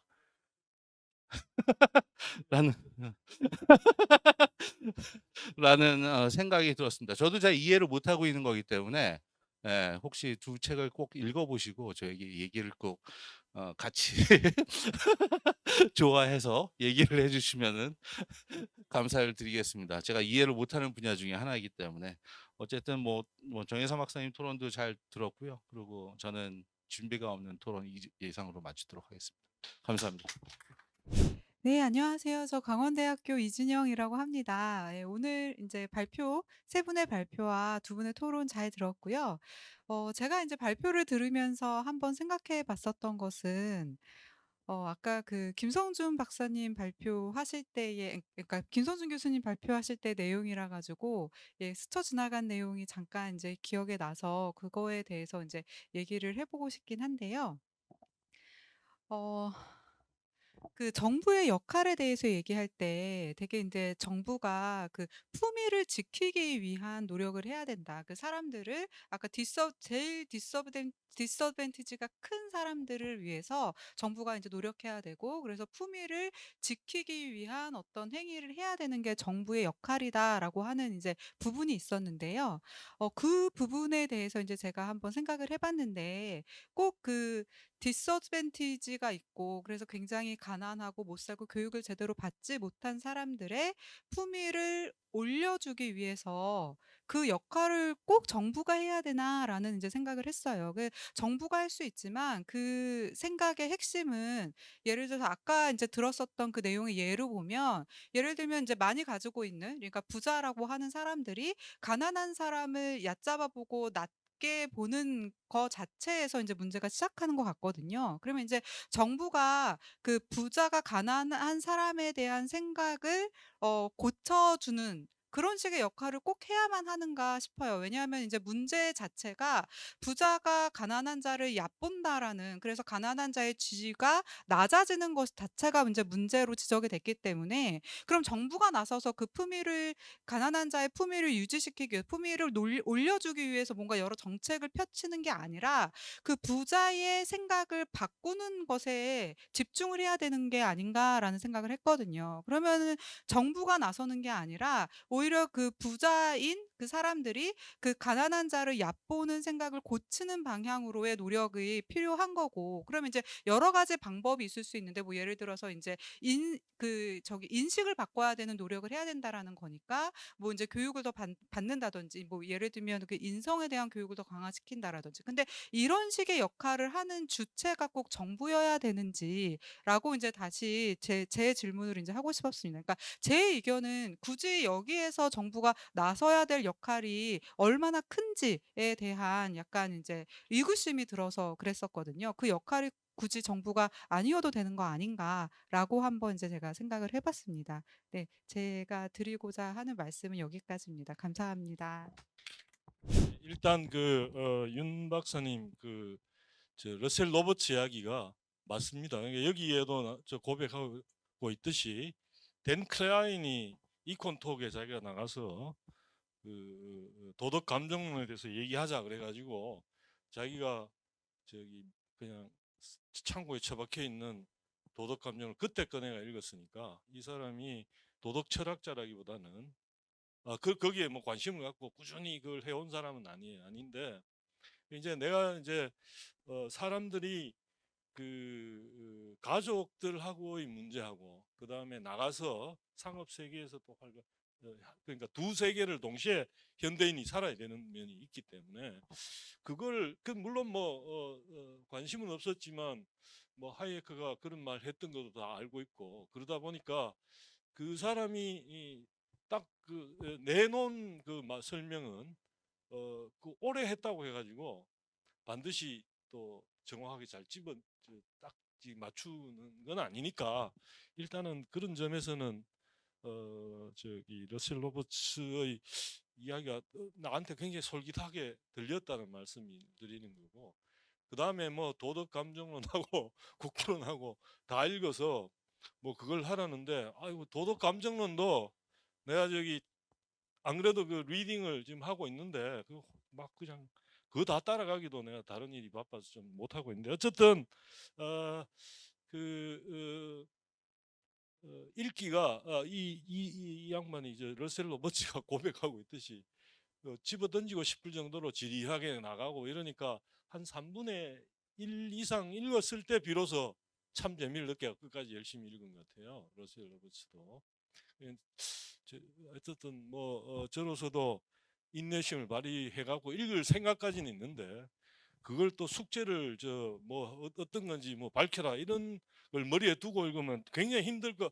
더 어떤 면에서는 잘 못 읽을 수 있어서 일단은 사람이 예를 들면 보물을 이 길을 지나가다가 보물을 잘 찾는 능력이 있는 사람이 있긴 있다 그래요.